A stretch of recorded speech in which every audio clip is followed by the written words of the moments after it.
Thank you, good morning, buongiorno, grazie a tutti voi, grazie davvero al Ministero degli Esteri e della Cooperazione Internazionale per l'ospitalità e soprattutto per la collaborazione che iniziamo da oggi a sviluppare e a portare avanti con grande interesse e con grande soddisfazione. Darei subito la parola e la ringrazio all'ambasciatore Elisabetta Belloni, segretario generale del Ministero degli Esteri e della Cooperazione Internazionale, che ci porterà il suo saluto e ciò che ci vorrà sottolineare. Grazie davvero.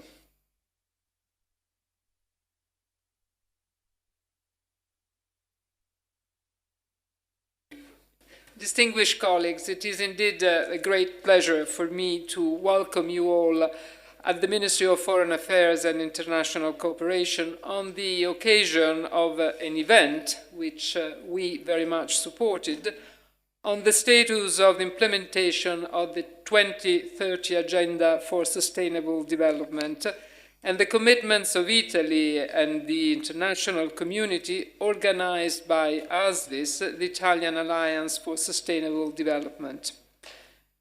The Italian Minister of Foreign Affairs is pleased, once again, to cooperate with the Alliance by hosting an event aimed at taking stock of the Italian and the international community's contribution to the 2030 Agenda. I wish to thank ASviS, especially President Pierluigi Stefanini and Professor Enrico Giovannini, for engaging and mobilizing the Italian civil society on sustainable development goals. As we stated several times at the national as well as international level, and as recognized by the United Nations, the Italian Alliance for Sustainable Development represents a best practice globally in terms of multi-stakeholder engagement and mobilization of the achievement of the SDGs. This year, the Minister of Foreign Affairs and International Cooperation will actively support the Sustainable Development Festival organized by ASviS through the network of embassies, consulates and institutes of culture in order to raise awareness on SDGs. 2020 represents a particularly important year for our global endeavor. With only 10 years left to achieve our goals, the international community has decided to launch the UN Decade of Action and Delivery for the Sustainable Development Goals. Since 2015, the 2030 Agenda has become the universal paradigm for sustainable development and has been reorganized as the blueprint of integrated social, economic, and environmental policies for all countries. The 2030 Agenda represents a truly global shared agenda where not only governments but civil society, private sector and citizens are called to act to achieve the goals. After the first 5 years, it is possible to state that we succeeded in integrating the SDGs in the global, regional and national policy-making space. Yet, the Decade of Action reminds us that a strong, decisive, coordinated and comprehensive acceleration is needed at all levels if we intend to keep our promise to deliver on SDGs by 2030. The latest Sustainable Development Goals report provided evidence-based data which shows imbalances in the state of implementation of the agenda.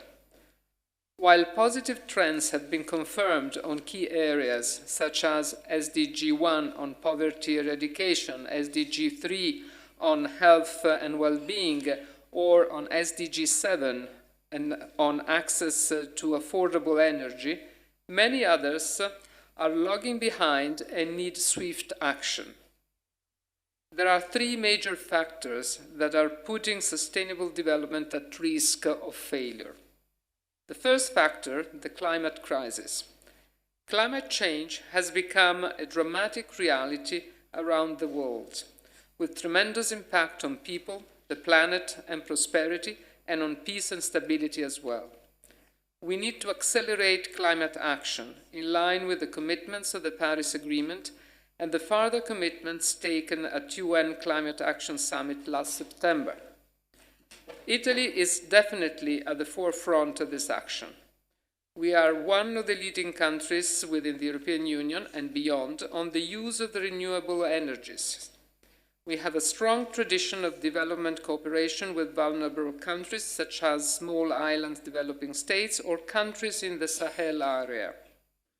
We are in partnership with the United Kingdom for co-hosting this year's Conference of Parties on the UN Framework Convention on Climate Change, the so-called COP26, which will be a crucial moment for climate action and for, I would also say, advertising what we are doing and what we should do. Second factor, increasing inequalities. Inequalities among and within countries have become structural and critical challenges to prosperity and sustainable development. Increasing inequalities threaten all countries, from the least to the most developed. Every country should prioritize key issues such as employment, social protection, gender equality, equity and participation in order to ensure prosperity and well-being for all citizens. Third factor, the challenges created by digital transformation, technology and their impact on our security. Greater innovations can become all best allies or our worst enemies. It is essential to address the emerging issues in this area, including by allowing a proper transfer of know-how and access to technologies in the Global South. If we are able to tackle these challenges together, we will certainly make a difference. Italy remains fully committed to delivering on SDGs by maintaining the whole of government and whole of society approach which guided us successfully in these first 5 years of implementation. From the negotiation sessions on the SDGs before 2015 to the adoption of our national strategy for sustainable development and to the recent constitution of the new Cabina di Regia Benessere Italia, the Italian government has proved its convinced and concrete support to the implementation of the 2030 Agenda, including by fully integrating it in our development cooperation system, where every euro spent or invested directly contributes to the achievement of one or more targets of the SDGs. In this context, I would like to highlight the crucial role played by the Italian private sector, which has been also recognized by the UN Secretary General. The presence today of so many representatives show the quality and the level of commitment of Italian companies towards sustainability. We cannot succeed without your fundamental work in mainstreaming the SDGs in your activities. I wish to commend the many initiatives that you have undertaken to accelerate on the SDGs in Italy and abroad. I cannot conclude without tackling the topic of SDG 5, achieve gender equality and empower of all women and girls. In this year of celebration of the 25th anniversary of the Beijing Conference, the 4th World Conference on Women in 1995, and the launch of the Decade of Action for Generation Equality. Italy has worked steadily with civil society on this issue for many years, at national as well as local level. We will engage in all initiatives in the framework of the 25th anniversary aimed at increasing inclusion and gender equality. Looking at the great challenges ahead, I can assure that the Italian commitment to 2030 Agenda will remain full and unconditional. We stand ready to accelerate all our actions. In order to respond to the global call to deliver as much as possible over the next 10 years on all the 17th SDGs, certainly we count on your support to make this agenda a reality. I wish to all of you very fruitful and lively discussion today. Thank you.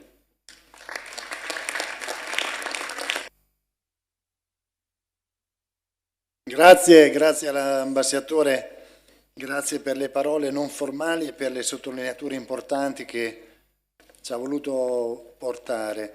Quella di oggi, come avete già compreso, e grazie a voi tutti della partecipazione naturalmente, così qualificata. Oggi è una giornata per ASviS importante, molto rilevante, perché verrà, e poi il nostro portavoce Enrico Giovannini entrerà più nel merito relativamente all'attività che sviluppa l'Alleanza Italiana e in particolare si concentrerà sulla dimensione europea e sugli obiettivi dell'Agenda 2030 di come stanno procedendo in Europa. E ci auguriamo, e già l'ambasciatore lo diceva e la ringrazio ancora, che attraverso il rapporto che stiamo costruendo col Ministero, con i responsabili delle sedi diplomatiche estere in Italia, si possa costruire un programma per valorizzare l'impegno di tutti i paesi, dando vita alle buone pratiche che bisogna mettere in campo per raggiungere gli obiettivi di sviluppo da qui al 2030. ASviS è nata 4 anni fa qui a Roma, a febbraio del 2016.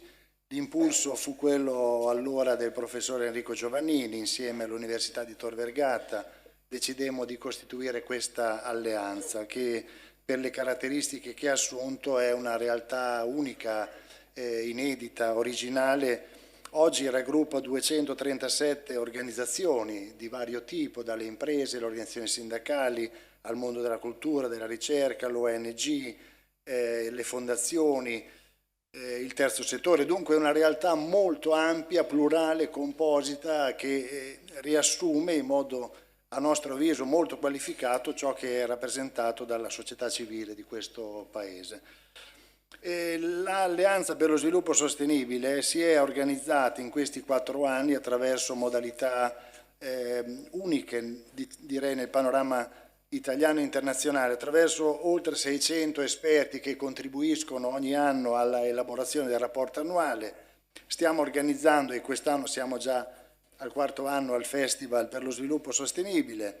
Oggi viene presentata, e ringraziamo Terna per il contributo che ha voluto dare, alla versione in inglese del rapporto che abbiamo presentato il 4 di ottobre qui a Roma con la presenza del nostro capo dello Stato e del Ministro dell'Economia, e la nostra attività cerca di muovere alcuni presupposti che per noi sono fondamentali. Primo, favorire una cultura che sia adeguata, responsabile e attenta a comprendere quanto è importante l'orizzonte e il futuro dello sviluppo sostenibile. Secondo, analizzare le implicazioni e le opportunità che questa agenda mette a disposizione del Paese e quindi cercare di davvero diventare agenti positivi e muoverci con la determinazione necessaria per fare in modo che questo processo possa in modo simultaneo procedere e affermarsi. Contribuire noi stessi con il nostro lavoro a definire e a rafforzare una strategia nazionale che ha bisogno di essere ulteriormente alimentata, e svolgere un ruolo di monitoraggio. Anche questo è un aspetto molto importante, cioè non solo individuare gli obiettivi e misurarne gli avanzamenti, ma verificarne poi se effettivamente le attività sono coerenti, hanno l'efficacia che è ritenuta necessaria. Veniva ricordato adesso dall'ambasciatore, con le istituzioni la collaborazione si è sviluppata molto in questi anni. Ringraziamo l'attenzione delle istituzioni, si è costituita la cabina di regia presso la Presidenza del Consiglio, il nostro portavoce ne fa parte, con vari ministeri a partire da quello dell'istruzione si è avviato un lavoro importante di formazione, di educazione, di coinvolgimento dell'insieme delle scuole italiane, sono organizzati diversi master, dunque si sta cercando di diffondere, di allargare, di estendere l'attenzione, la sensibilità e l'impegno. Peraltro, altro elemento molto importante che va sottolineato è il rapporto con gli enti territoriali, con le regioni, con le città metropolitane, perché pensiamo che la declinazione territoriale dell'agenda per lo sviluppo sostenibile sia un ingrediente essenziale, fondamentale per arrivare poi a ottenere i risultati che ci stiamo proponendo. Peraltro ancora va sottolineato il lavoro importante che la rete delle università per lo sviluppo sostenibile sta sviluppando. Dunque anche questo è un capitolo fondamentale, come favorire un processo di ricerca, di studio, di apprendimento, di possibilità di interagire tra la dimensione sociale, quella economica e quella appunto culturale, in grado di far muovere questo importantissimo percorso. L'Alleanza per lo Sviluppo Sostenibile, infine, vuole avere un approccio propositivo, non rivendicativo, ma orientato ad offrire alle istituzioni, alla politica, a tutti coloro che hanno responsabilità delle idee, delle proposte, dei suggerimenti, degli stimoli, degli impulsi perché complessivamente, in modo globale e coordinato, l'Italia possa decisamente svilupparsi in questa direzione. Lo vogliamo fare attraverso un profilo di indipendenza e dunque di autonomia piena da tutte le realtà istituzionali e politiche. Siamo ancorati ad una profonda convinzione che occorre agire ognuno per le proprie responsabilità per creare le condizioni per un futuro davvero sostenibile, capace di integrare le diverse sfere dell'attività umana. Abbiamo bisogno di dare forte impulso per promuovere un nuovo sviluppo economico che si possa alimentare e si cimenti con lo sviluppo ambientale e con il progresso sociale.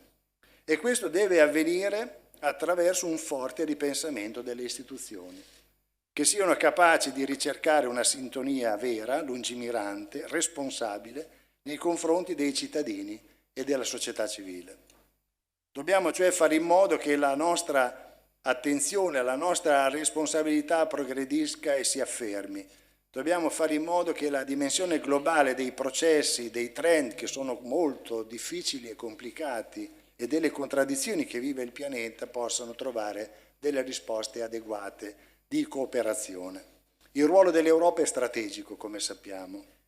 Recentemente il nostro Presidente della Repubblica ha voluto sottolineare l'importanza di costruire condizioni perché si affermi una strategia multipolare a livello globale, cioè vi siano le condizioni nella quale appunto la condizione della collaborazione, della cooperazione, della capacità di integrare diverse politiche possa affermarsi, attraverso processi di partenariato, attraverso percorsi di collaborazione vera, dove si individuino contenuti specifici in grado di dare senso a questo orizzonte. Mancano 10 anni al 2030, lo ricordava adesso giustamente l'ambasciatore. Il nostro portavoce Enrico Giovannini ci stimola e ci ricorda e ci dà anche lo spunto per comprendere il senso dell'urgenza. 10 anni sono pochi e dunque non ci sono più alibi, scusanti, non ci sono neanche scorciatoie o semplificazioni. Il mondo è complesso e articolato, tuttavia con un vero cimento che ci può accomunare a tutti i livelli possiamo creare le condizioni per impegnarci, per obbligarci, per agire, per costruire un diverso futuro che sia basato appunto sui principi e i valori dello sviluppo sostenibile. Grazie, ora do la parola al dottor Carlo Crea, responsabile degli affari istituzionali di Terna, e lo ringrazio ancora per la collaborazione che hanno voluto esprimere attraverso il supporto alla traduzione del nostro rapporto annuale. Grazie.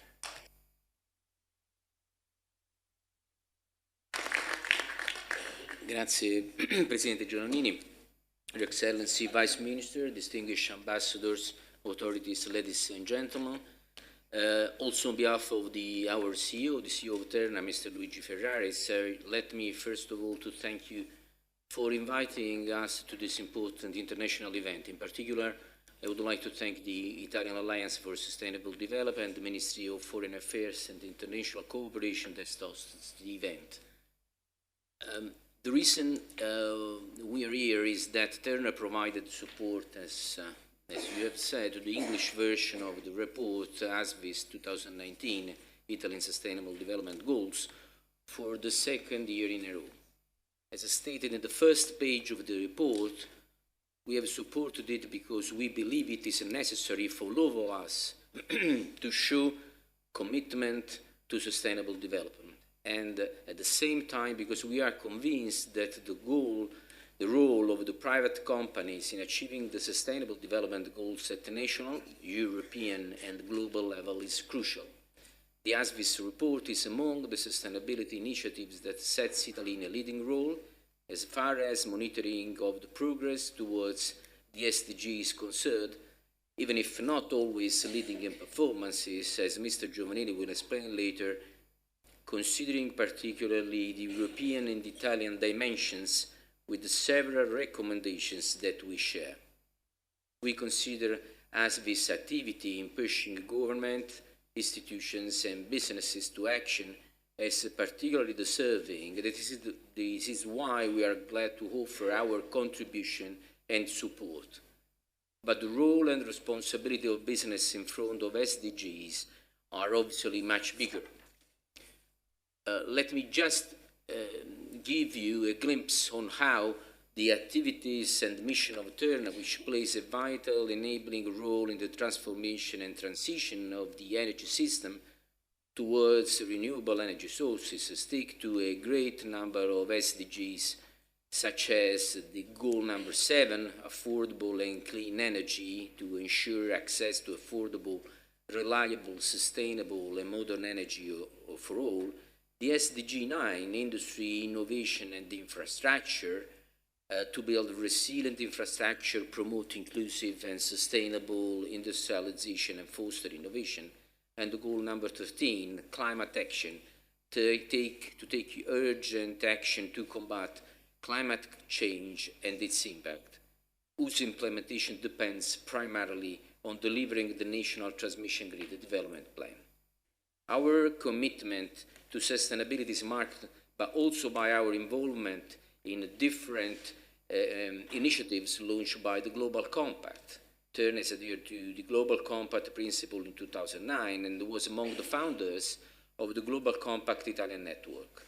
More recently, our CEO attended twice to the Private Sector Forum, the annual Global Compact event at the United Nations General Assembly in New York, and we are now supporting the work of the Global Compact CFO Task Force, aiming at building a bridge between the SDGs and the finance. For Terna, sustainability is not only a founding principle of its corporate identity, but it's also a driver to its industrial presence in Italy and abroad. Terna's industrial road abroad consists primarily in the management of its 26 interconnections towards Europe, making of Italy a natural electric hub stretching from the Alps to the Mediterranean basin. And besides the numerous interconnection of the northern border of a country connecting Italy to Europe's continental electricity grid, I would like to highlight the following during this occasion.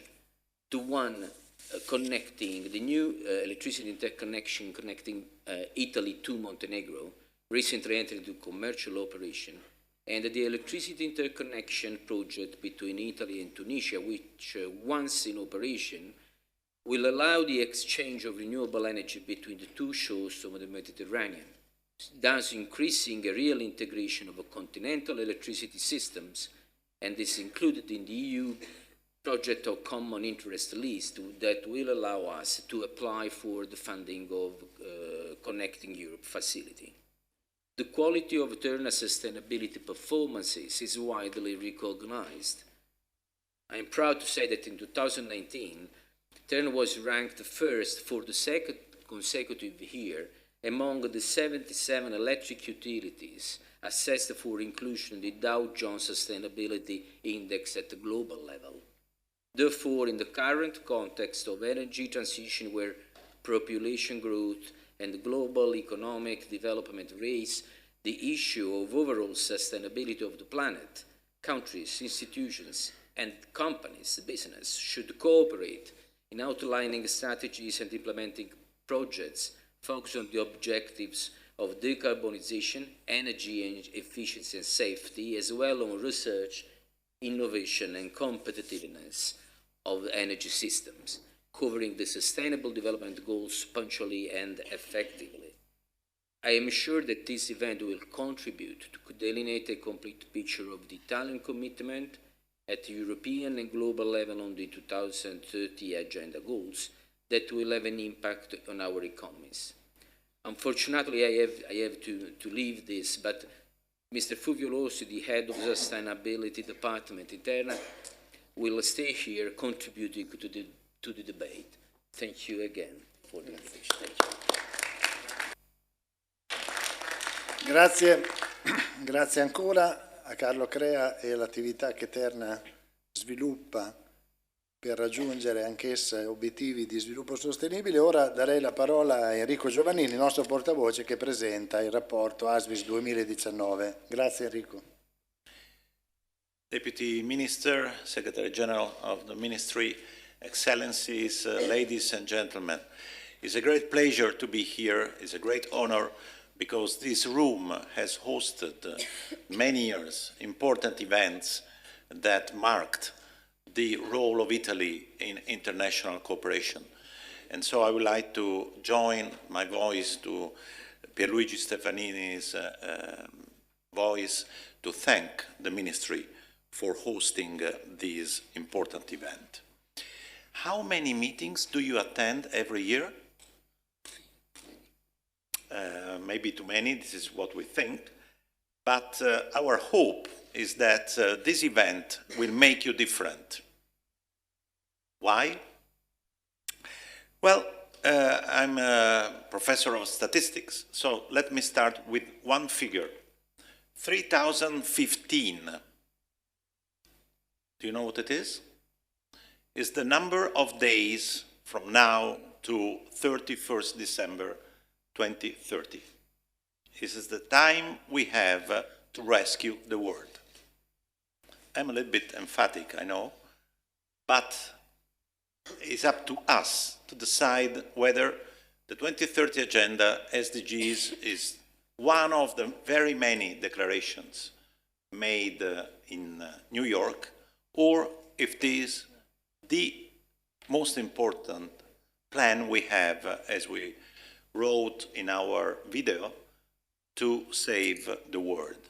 Not necessarily the planet, because the planet will keep going also without us, but save human civilization. And this is why I think we have a special, important, key role in cooperating.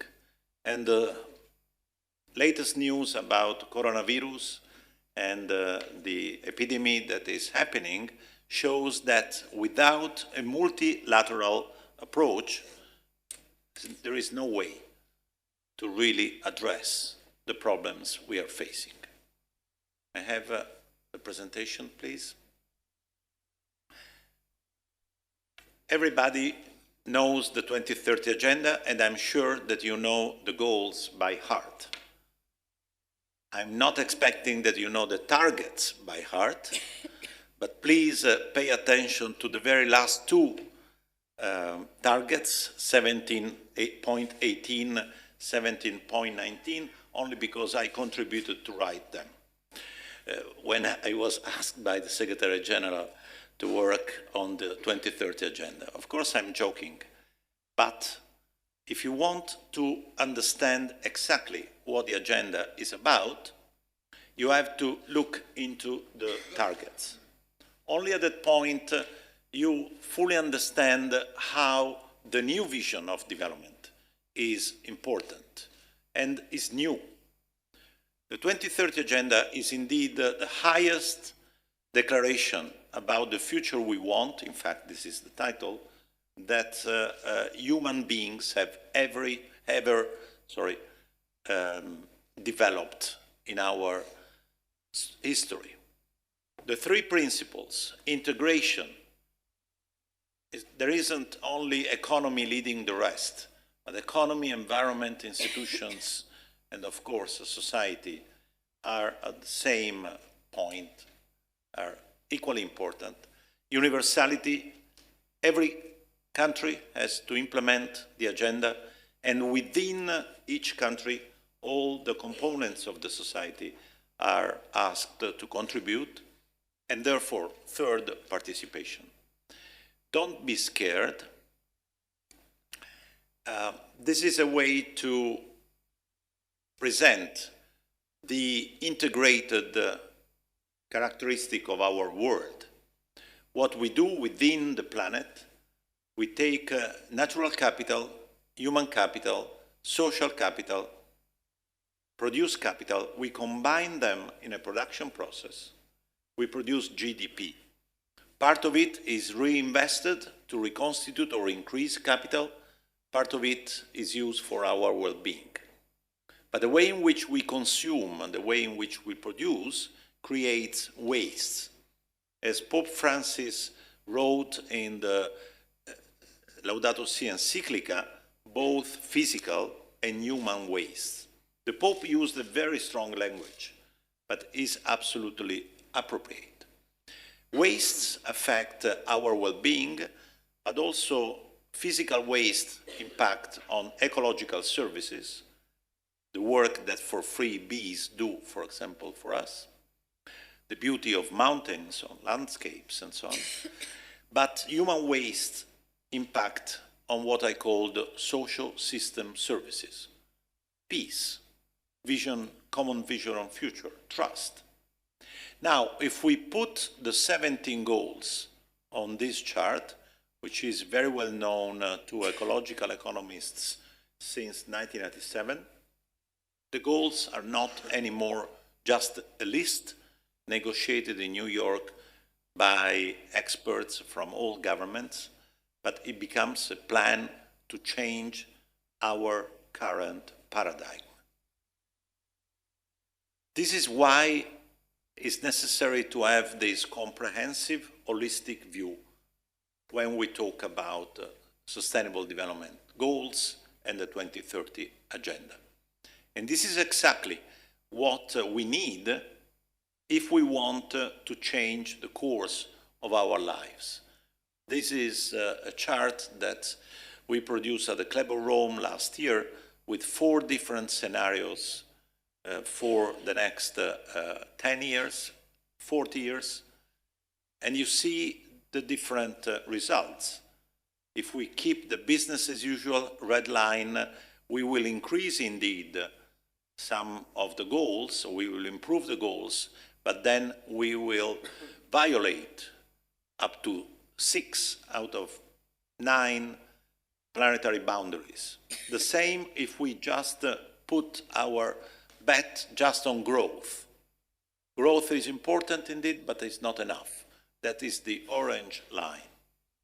And the yellow line is the line what could happen if we take seriously the goals, but without transforming our social and economic systems. Indeed, an improvement in several respects, but we will not fix the problem that we created with the planet. Only the green line helps us to restore the planet and improve our well-being in a sustainable way. So you have an idea from this chart of the size, the magnitude of the change that is requested. It's not only that we have to stop, for example, emitting greenhouse gases, but we have to draw from the atmosphere what we have done in excess and eventually put underground again. ASviS has been already said is a unique experience worldwide. We're a little bit proud of that, if I may say so. You live in Italy. Italy is not maybe known around the world as the most cohesive country. We sometimes give the impression that we are fragmented. But here, for the first time ever, we brought together all the components of the society, and each of them contribute to the work of the Alliance, and this report has been prepared thanks to the effort, for free, of 600 experts. But as Pierluigi Stefanini said, we do a lot of things, and the reason why we are so pleased that so many embassies are today here is because this model could eventually be useful to you. From this year on, all kids in schools will study the 2030 Agenda. We have built a network of 76 universities out of 80 where the 2030 Agenda is taught, and universities are changing the way in which they manage universities themselves, but also in which they educate across all the disciplines. And I could continue. So what is happening, what happened over the last 4 years is something that never happened in Italy and elsewhere before. ASviS is also a source of information, but launched some initiatives that we would like to export to other parts of the world. Everybody knows Fridays for Future, right? The young people in the streets. But we launched Saturdays for Future. can we really save the world just putting our effort in one day of the week? No way. So we decided to launch the Saturdays for Future about goal 12, sustainable and responsible consumption. Suppose that a girl or a boy comes from back home after the demonstrations on Friday, and the parents ask, how did it go? And they would answer, well, it depends how you spend your money tomorrow. This is the initiative. We involved the most important distributive trade chains and networks in order to promote sustainable consumption. And I could continue, but I don't want to spend too much time on that.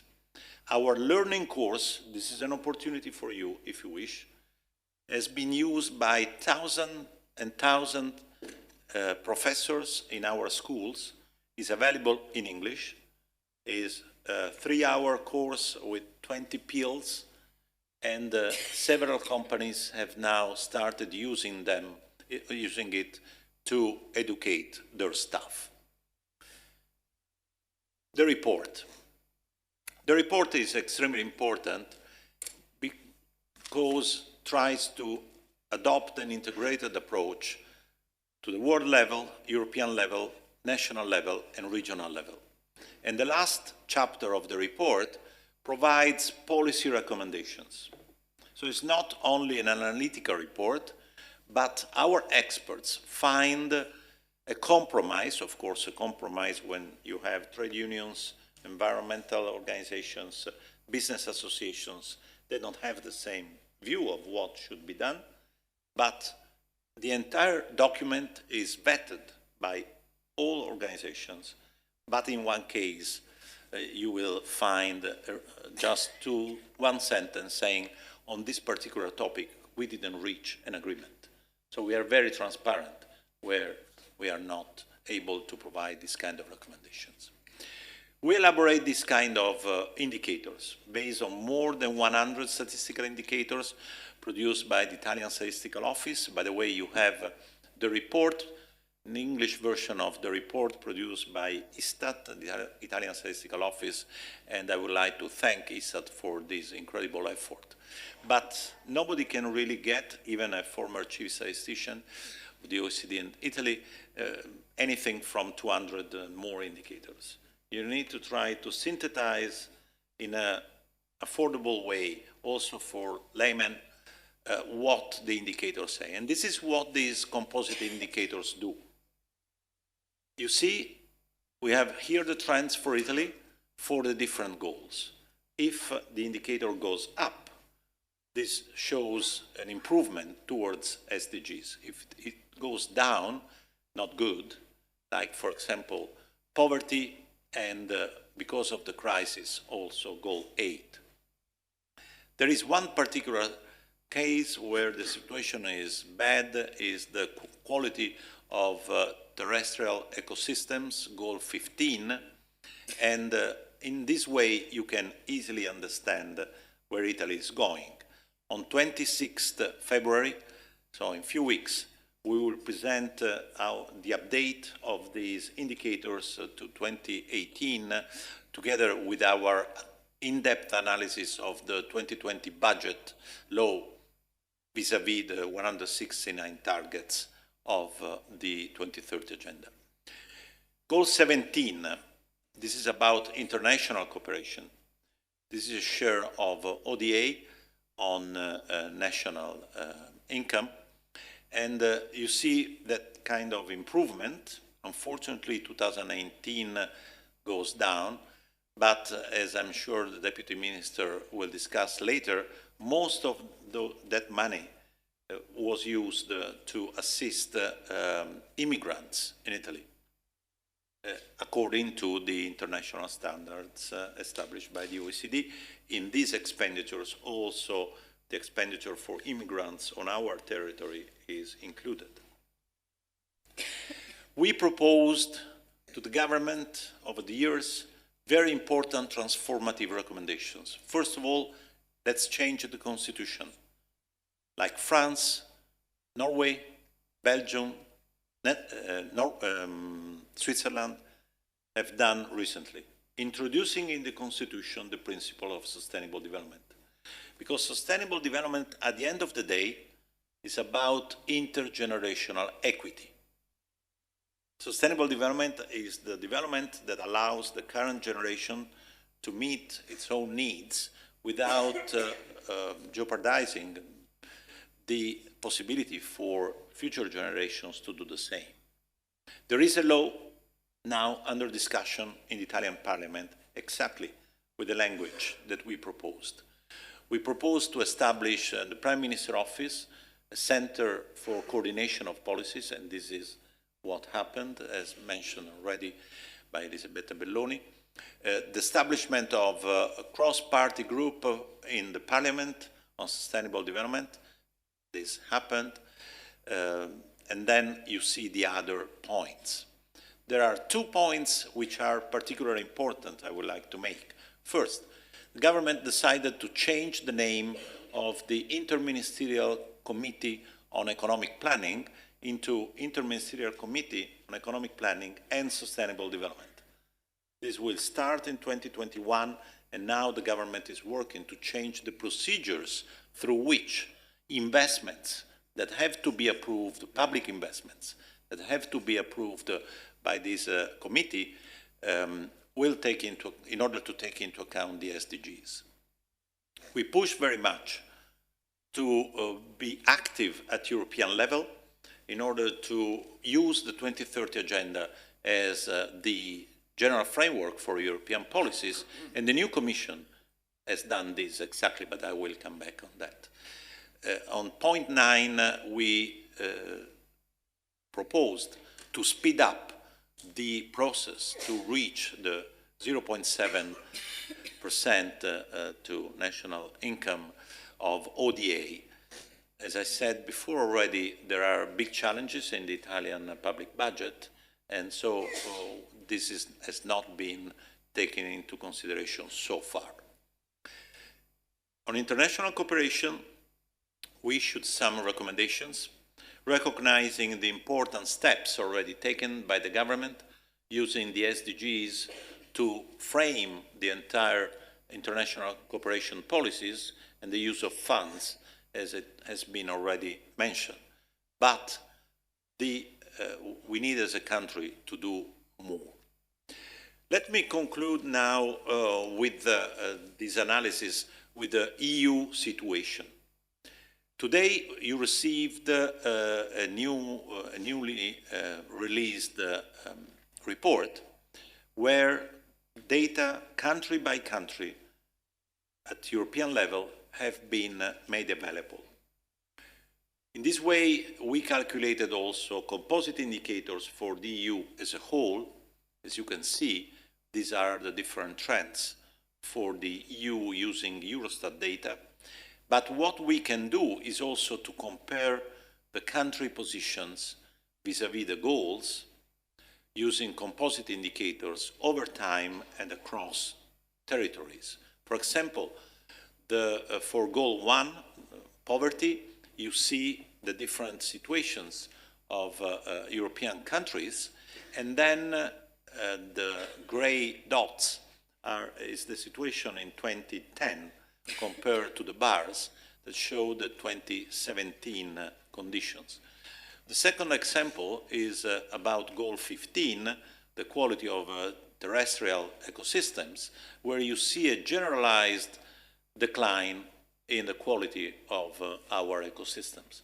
This is a very serious problem for Europe, notwithstanding the fact that Europe is the most sustainable area in the world. So being ahead doesn't mean that Europe will automatically meet the goals.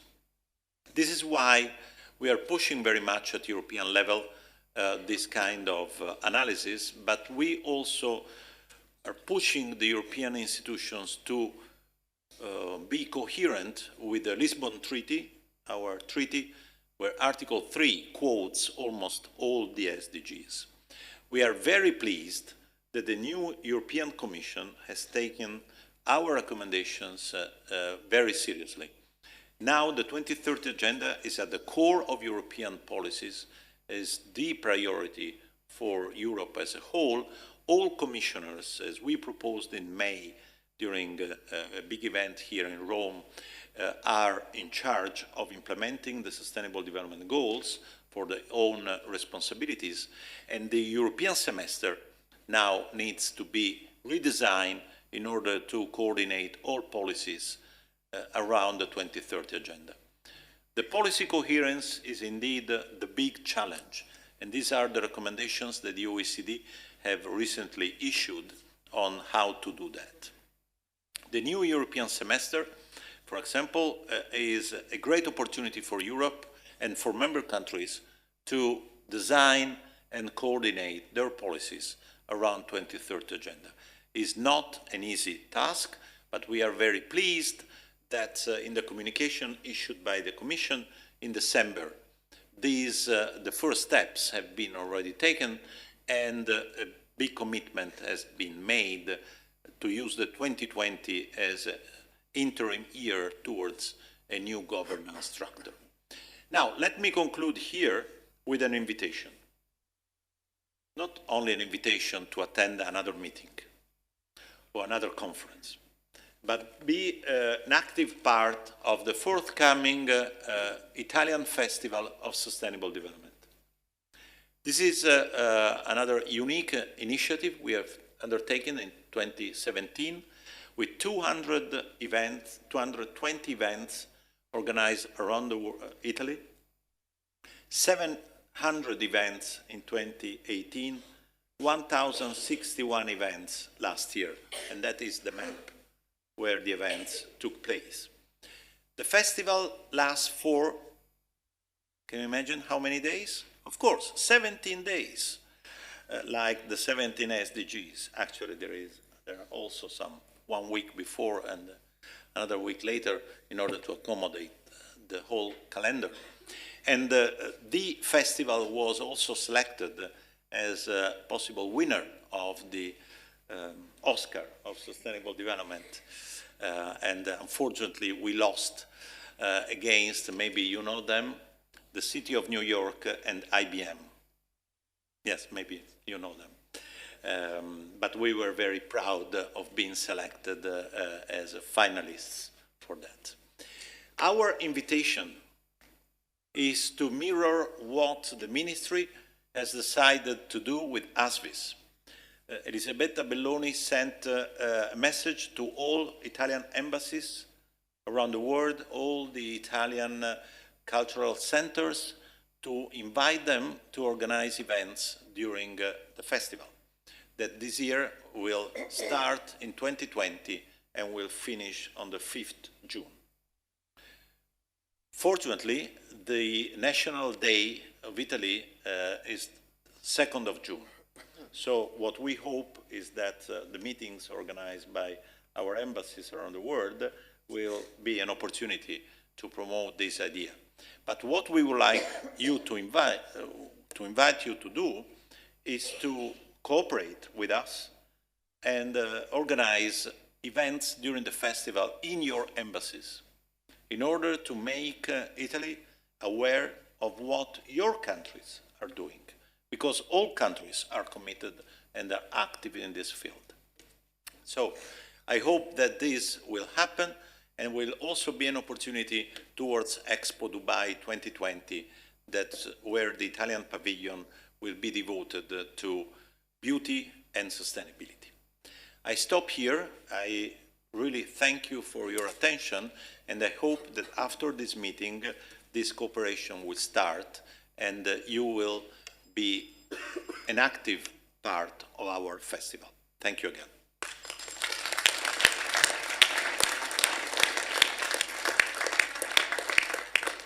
Grazie professore Enrico Giovannini, grazie molte. Darei ora la parola e la ringrazio l'onorevole Emanuela Del Re, Vice Ministro degli Affari Esteri e della Cooperazione Internazionale che ci ospita. Grazie. Thank you, President Stefanini. Thank you, Ambassador Belloni, for having welcomed this meeting, which is for us particularly important because our cooperation with ASviS, as it has been shown so far by the results of the report, is definitely very effective and productive. And we very much appreciate this work because it's actually very important for us to see from a different perspective what we are actually doing within the ministry, especially in the field of development cooperation. We know that development cooperation for Italy is an essential instrument to promote global sustainable development within the objectives of the Agenda 2030, which is for us absolutely reference point and very fundamental. We are very committed to implement Agenda 2030 within both domestic and foreign policy, and I will explain why. And of course, in order to do so, we have developed our own comprehensive approach to address global risks, which are ranging, as you very well know, from economic strains to instability to security issues and all the rest that is actually every day in our mind as something to be definitely framed.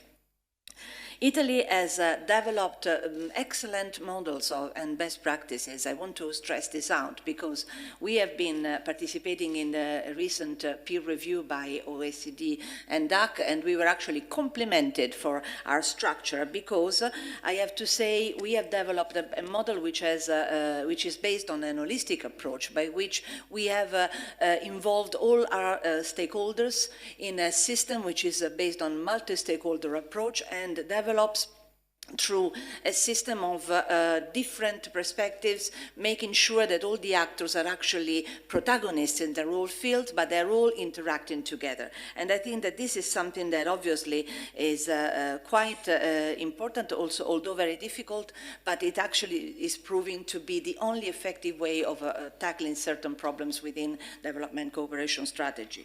I was very happy to be there because the president of the OECD, DAC, actually mentioned that our model is so good that could be an inspiration for other countries, which I like a lot, because we are obviously cooperating with many other countries, and obviously when one is identifying a specific strategy which is actually working, it's very good if we share it. I have also to tell you that we have developed in 2014 a specific law which has actually systematized the issue of development cooperation, making it an actual proper structure, which is now declined in different ways, especially creating a specific agency for development cooperation. But I have to say that at the moment we are thinking of going through a moment of ordinary maintenance because we have to face current challenges after 5 years of creation of this specific agency, but we are determined, of course, to give it a much more impulse even than the one that it received in the past. Agenda 2030, we know very well, is central to our development cooperation because it is based on values that are for us absolutely important, like person, planet, prosperity, partnership, peace. These are all keywords that are recurring in all our international policies, and I think that it is very important to be aware of the fact that also international policy lays its foundation, so to speak, also on Agenda 2030, because this means that there is a global trend in which we are absolutely well positioned, and I'm proud of it. As some of you know, because I see many ambassadors from countries with which we have a strong cooperation in terms of development cooperation, we have 22 priority countries, 11 of which in Africa. And of course, this is a way of creating interconnections between the peace and security and development as stated by Goal 16, which is for us one of the most important, also because we are very much working on the nexus between security and development. We focus very much on different activities because apart from the actual, let's say, inspirational values, we also have to decline our activities in specific sectors. Which are the sectors in which Italy is most active? Certainly agriculture and food security, but also water and sanitation. Just to tell you, because we are surrounded now by all these panels with the different sustainable development goals. This is our response. We are also, of course, very much involved in education, health, promotion of income-generating activities, environment, governance, and institutional strengthening. These are our main goals. Governance is particularly important because strengthening local institutions for us lays the foundation for a long-term and sustainable development process. You know that we have a system of around 8,000 municipalities in Italy, some of which are very small. I mean, we can actually, let's say, develop similar strategies and similar models in other countries. The idea behind all this is, and I already said the magic word, no one behind. And this is particularly significant for us also because in the need of the imperatives given by the Agenda 2030 of harmonizing domestic policies with external policies, we have, for instance, 2 years ago, developed a specific law called Reddito di Cittadinanza, which is a sort of a social security which was non-existent in Italy. I have to compliment Luigi Di Maio, who was the political leader of the movement Five Star at that time, for having insisted and having fought this battle to implement this particular measure in Italy, because it is actually based on a principle of Agenda 2030, and I am actually very happy to be able to say that we have our own system and political tool to implement this particular imperative, leave no one behind. Apart from this, of course, in this framework of leave no one behind, we also have other things that Italy is doing in the countries which are our priority countries, but also other countries in which we are active with the many activities that the development cooperation is bringing about. We are focusing very much on the empowerment of women. Yesterday, it was the day of course, International Day against female genital mutilations. And there were many important events here in Italy to discuss the issue. I have to say that Italy, for instance, is a champion in that particular field, and I'm actually proud to say that. Also because empowerment of women for us is absolutely fundamental, and this also falls within the issues mentioned by the Agenda 2030. Another initiative I just want to tell you about, regarding the activities of Italy, I personally launched, with the comfort of the support of the whole Ministry of Foreign Affairs and other actors, the idea of creating an international day against infant diarrhea, which is the second cause of death of children in the world. And I think that if we start working in this particular domain, again, we will find a solution to implement the imperative, leave no one behind. To complete the framework, general framework regarding the development cooperation, of course, we are also very strong in humanitarian aid. We have made a lot of interventions all over the world to help victims of humanitarian crisis, and of course we will go on also in the discussion over the climate change, but this is just to tell you that not only climate change, of course, but in general, when we have crisis, Italy is there, and this is also a motivation of pride for me. Of course, there are many challenges. Enrico Giovannini very wisely reminded us of the problem of ODA. And I agree, there has been a decrease in the recent times in the, let's say, pace that Italy is keeping in trying to achieve 0.7 by 2030. But I have to say that according to 2019 data from the OECD DAC, we have gone to 0.25 of our gross national income. We have seen a decrease, but we have to also approach this issue from a broader perspective, I suggest, because there have been realignment efforts made by Italy in the 2014-2017 period, which allowed us to reach the intermediate target of 0.30%. So we have been able to keep the pace. And this was 3 years in advance than the actual target forecasted. We have had a decrease. It has been mentioned already by Enrico Giovannini. In 2018, the figures marked a downswing, mainly due to the decrease in the so-called in-donor refugee costs. I have to say, nevertheless, that there were no budget cuts with the intention to curb our development cooperation activities. Quite the opposite. Funding provided to the Italian Agency for Development Cooperation steadily increased since its creation. And this is, I think, a good news. We have improved our ODA performance since 2012. This is also very important, meaning that there is anyway somehow a good development trend. 0.7% is certainly a big challenge for many countries, not only for Italy, but we have mentioned this in our 2019 update to the economic and financial document, and we have mentioned that we are strongly committed towards the realignment of the Italian development cooperation to international goals. I myself am personally involved in this and really fighting to obtain as soon as possible these results.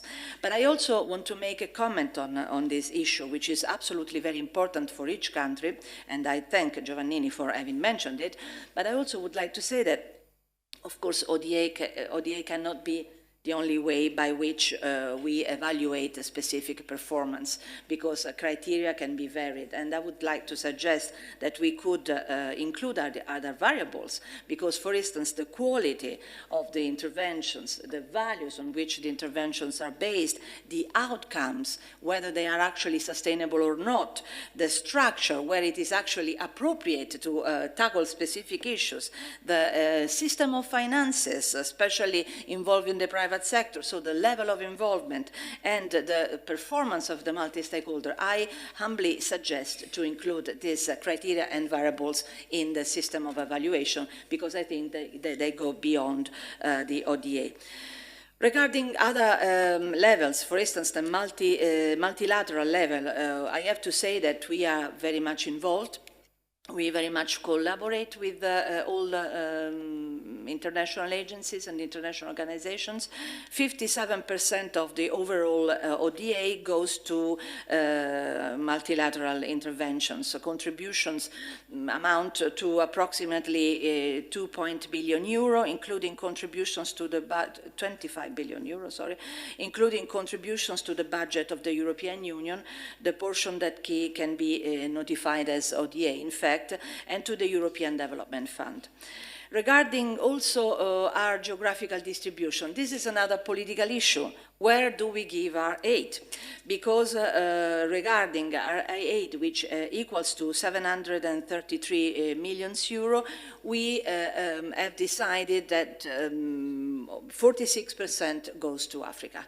This is a very important issue, because we know that at the moment we are all reflecting on the future of Africa, and we know that there are the usual common places, like, in Africa the demographic trend says that by 2050 the population will double. What are we seriously going to do about this? What kind of offers are we or what can we make to the population? What kind of strategies?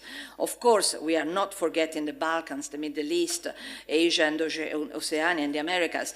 But, as I mentioned, it's very important to note that this important contribution to Africa is an indication of our awareness of the kind of global equilibria in the world at the moment.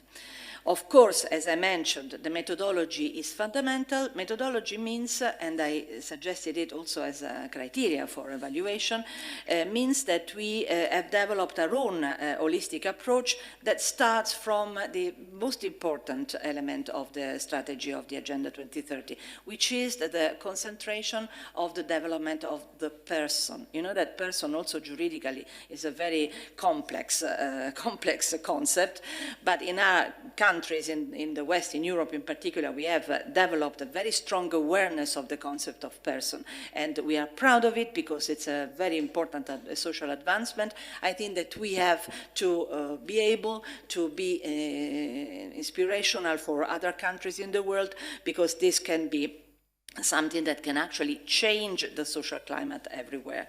And therefore, the methodology of the development cooperation of Italy focused on the development of the person, I think is something that we have to take into account, also because it falls within the general framework of Agenda 2030. Of course, yes, we are somehow, let's say, frightened by this, very close date of 2020 to 30, because it's really around the corner. We know that we need to accelerate. We know that we certainly have to do something. I was reading an article this morning regarding the declarations of Pope Francis, who has become, let's say, the moral authority. The counterpart is Greta, which makes the world quite fantastic, I think, because we have a very young person and a girl, and the Pope as a moral authority. Of course, many other religions are discussing the issue of Agenda 2030, and I think that there is an interreligious approach to this, but definitely Pope Francis, because of his activities, is probably the main reference. He was actually talking about not being condemned to disequalities and not being condemned to a paralysis in front of injustice. I think that this is very important to keep in mind because, of course, in this sense, Italy is particularly engaged. We are, for instance, very much engaged in improving the quality of life of people and lifting the quality of life at least of 10% of the world's population out of extreme poverty. I think that this is something we must keep in mind. This brings us to, when we talk about the activities of Pope Francis and this moral value, as well as Giovannini was mentioning as well. Of course, the Pope has focused very much on the climate change. We know that the climate crisis threatens to overshadow all other development challenges and overturn hard-won gains. Of course, this is possible, but we also have to think that the climate change is transversal to all the SDGs and the Agenda 2030, and I think that this could be, let's say, an easy keyword that could make us promote Agenda 2030 even more than it is now. I think that we need a radical change from defensive policy making to preventive and anticipatory policy making, using evidence on megatrends and foresight analysis. I think that in this way, probably one of the most important elements, and I know that ASviS is doing very much, as it was also mentioned in this field, we need to change the narrative. And we need to make Agenda 2030 become part of the everyday language of the youth. Not only the youth in the West, because there is a level of awareness, and we have the tools and the opportunities to do something in this field, as ASviS is doing very positively. However, how to make populations, and especially the youth population of the rest of the world, aware, how to make it become part of their colloquial discussions in schools, in circles, everywhere. I think that this is something on which we really have to work together. Giovannini gave you a lot of homework to do, so that I will not give you more homework, but definitely this is something on which we should meditate seriously. Going towards the end of my speech, I want to say that, of course, we need frameworks, we need dialogue, we need approaches. But I was also reading this article on the Pope's declarations, because there was this big conference at the Vatican on social issues. He mentioned creative measures. He called for creative measures. I am particularly fond of creative measures because I try to be creative myself, although it's not always possible. But I want to say that, yes, I agree with Pope Francis. We need to have creative measures to realize the Agenda 2030. We must make the most of the instruments that we have already in place. I mean, we should not immediately start thinking that we have to make a revolution in our system. We have already a system. When somebody was asking me earlier on, well, this is a new start, I wouldn't say a new start. I think that we already have the opportunity to do more, very much with what we have in place already, but what we can do is more refined, I think. So I wonder, what is the more creative than the activities of development cooperation? Development cooperation that allows hundreds of different stakeholders, NGOs, FBOs, private sector, to implement their ideas through projects that fall within a framework, which is the National Policy Plan, developed by a number of relevant actors according to shared values. What is more creative than this? You know, considering that NGOs and all these actors go into small societies, communities, that with their own ideas, with their own projects that have been developed by themselves, of course, under the criteria dictated by a system which has identified specific sectors and also specific actions. So there is a level of control and monitoring which is always needed. Nevertheless, this creativity, I think, is a huge capital on which we could build our new systems. The declination of our values through this equitable system, which is both political and technical, which involves with the same intensity everybody, from our minister to all the other actors, to the experts working on field with the NGOs, in close cooperation with our partners, who are the beneficiary countries that we know. Of course, we don't consider beneficiaries only, because the benefit goes to them and us at the same time, because we have a shared development. So we don't imagine a development that would be imposed or proposed or given as an aid. I mean, we are working together for our future. This is a truly and dynamic solution, very creative, and I would say really sustainable, because it is based on the involvement of everybody and the creativity of everybody. And I think that this can really save the world. Thank you very much.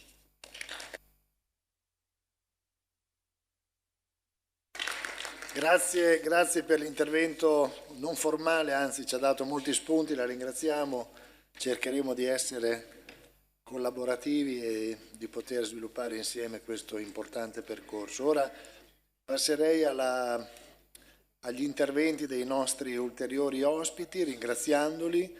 Inizierei con la dottoressa Gemma Arpaia del Comitato Esecutivo di AOI, Associazione Organizzazioni Italiane di Cooperazione e Solidarietà. Si parlava di ONG e dunque prego, grazie.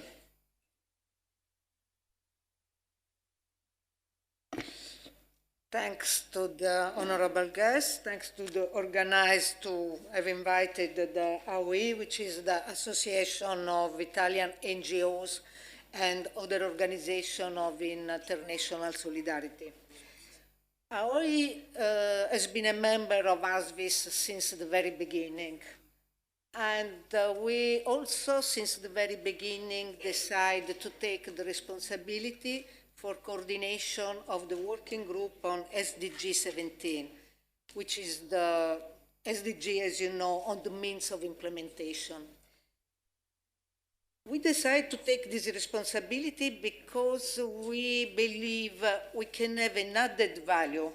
We have almost 200 members in the AOI, which are NGO working in partner countries. So they are quite aware what happened in partner countries.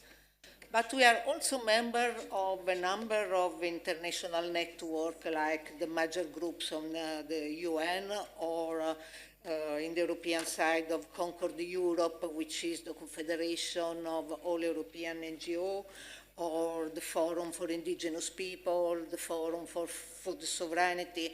So we think that we are in a position that we can bring the voice from the partner countries to the international fora.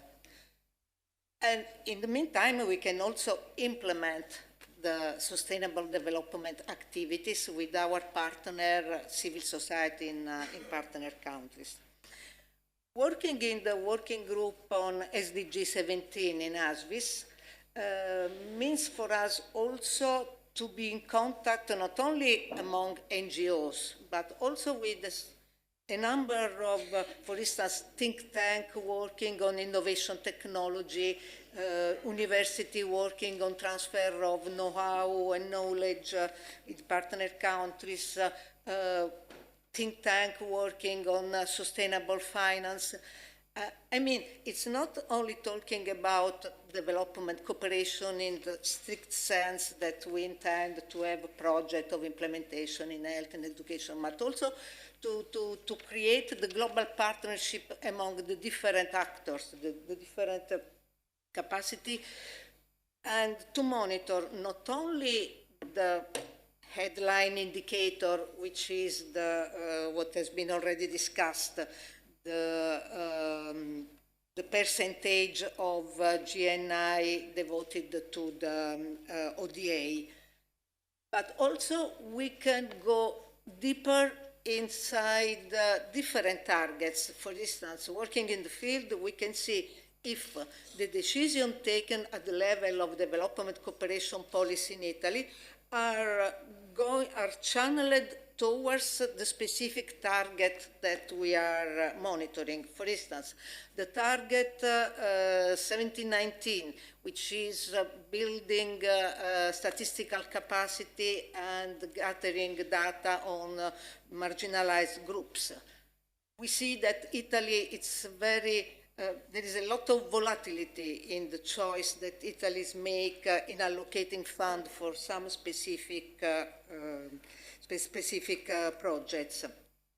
So what I want to say, the problem for us is not only monitor the quantity of the Italian aid, but also the quality and the methodology on which this ODA is spent. For instance, I don't want to go into the different vision that we have, but the data is there that Italy is losing space towards the international agreed commitment of 0.7%. And also the new financial law just approved last December is not showing an increase on that. But also other aspects, for instance, the partnership among civil society, private sector, and public on development cooperation is losing space. Last year, there has been no funds allocated for the call for proposal for NGO, for instance. That means that Italian NGOs and their partners in the countries couldn't implement new projects. We have a problem that the multi-stakeholder entity, the National Council for Development Cooperation, is not having its meeting since 2 years. So there are a lot of signals that we are losing the momentum that we had 2 or 3 years ago towards development cooperation. But as I said, it's not a question for us also only to look at development cooperation. For instance, we are also pressuring or lobbying in order to have the decree for actuation on a comprehensive law on the third sector, which means how we can valorize all the volunteers and all the good-willing people hoping to be involved in volunteer association or in the third sector economy and so on. Anyway, what are our commitments for the future as an association of NGO? Of course, we will keep to advocate towards the Italian government and the Italian parliament regarding quantity and, as I say, quality of ODA. We try to influence policies and programming. I mean, this is another problem that we are having in the development cooperation. The programming exercise, that means a 3-year programming cycle, is stuck since 2 years. So also if the funds are allocated, there is no decision taking how these funds can be spent. So it's only ex post that we can know how the money is spent. We can't program at the moment, or at least we can program on all the programming exercise all of 2 years.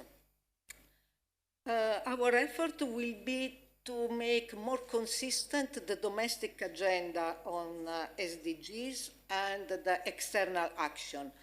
A lot of good practices has been told by the other speaker about the achievement Italy is having on Agenda 2030. But we want this good achievement to become a good practice also in the external action.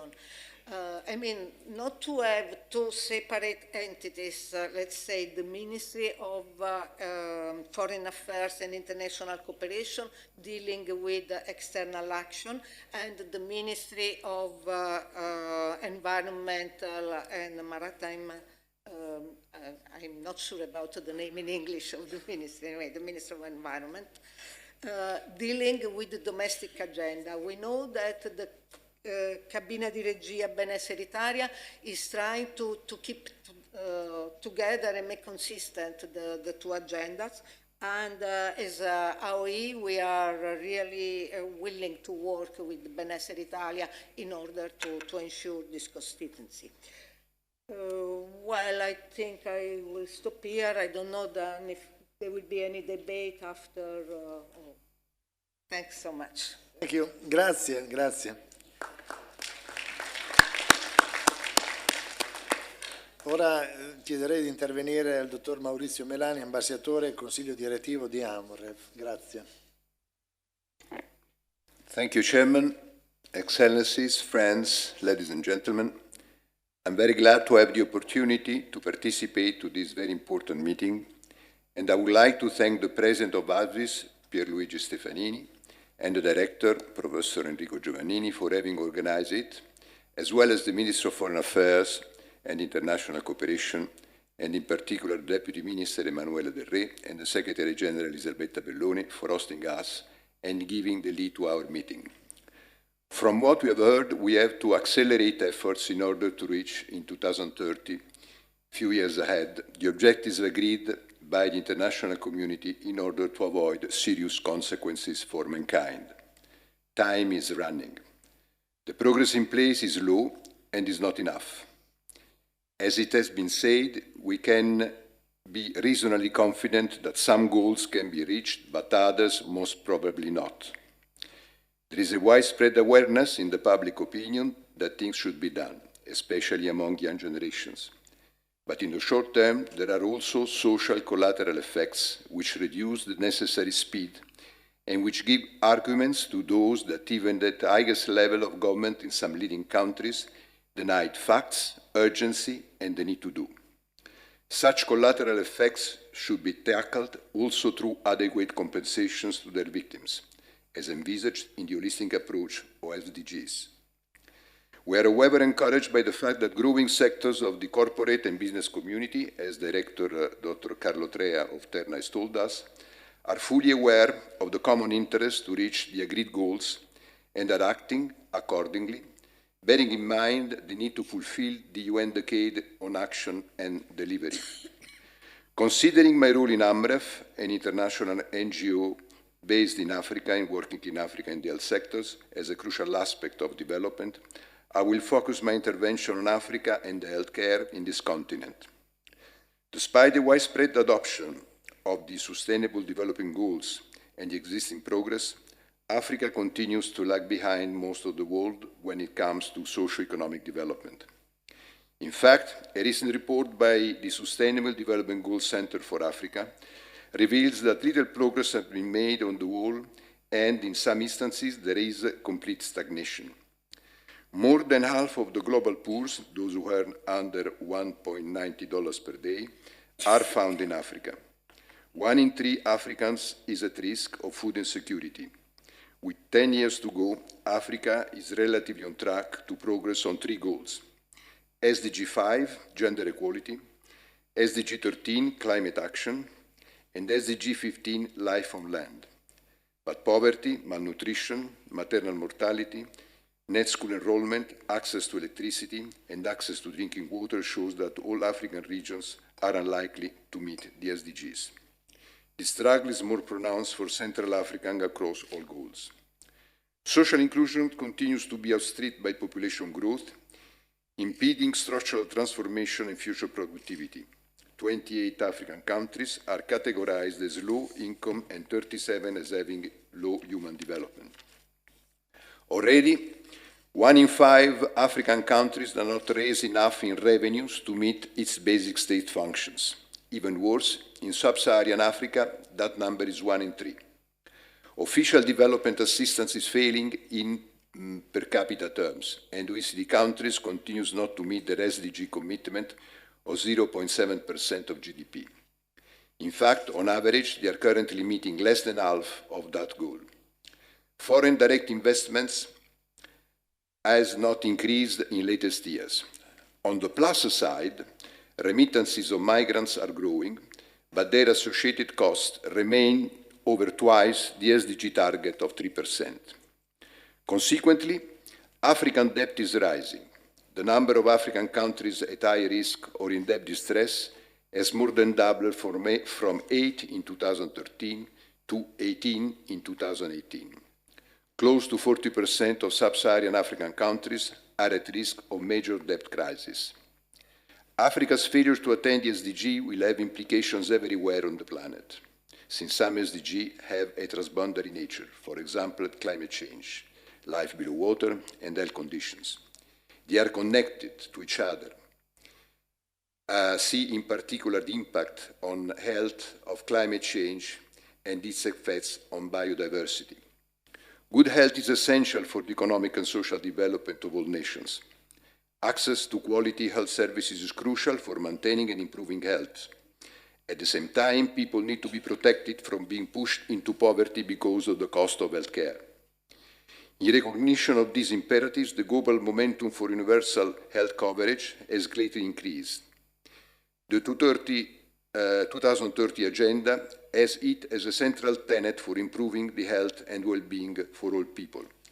It includes disease prevention, health promotion, treatment, rehabilitation and palliative care, while ensuring that individuals are not driven into poverty due to the cost of health care. The objectives of universal health coverage include, first, equity in access to health services. Everyone who needs services should get them.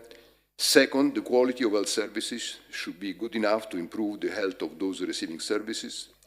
Third, people should be protected against financial risk, ensuring that the cost of using services does not put people at risk of financial harm. Fourth, accountability, for which transparency and citizen participation is needed. Social accountability relies on civic engagement, which means citizens and civil society organizations participating directly or indirectly in accountability from public officials. Despite the global momentum on universal health coverage, half the world population still lacks access to essential health services. According to WHO, the cost of health care for families pushed into extreme poverty each year 100 million people. Africa faces a grimmer scenario. The region which is home to 13% of the world population accounts for 24% of the global disease burden and accounts for less than 1% of global health expenditure. The region's poor health status is mirrored by low health financing and human resources for health.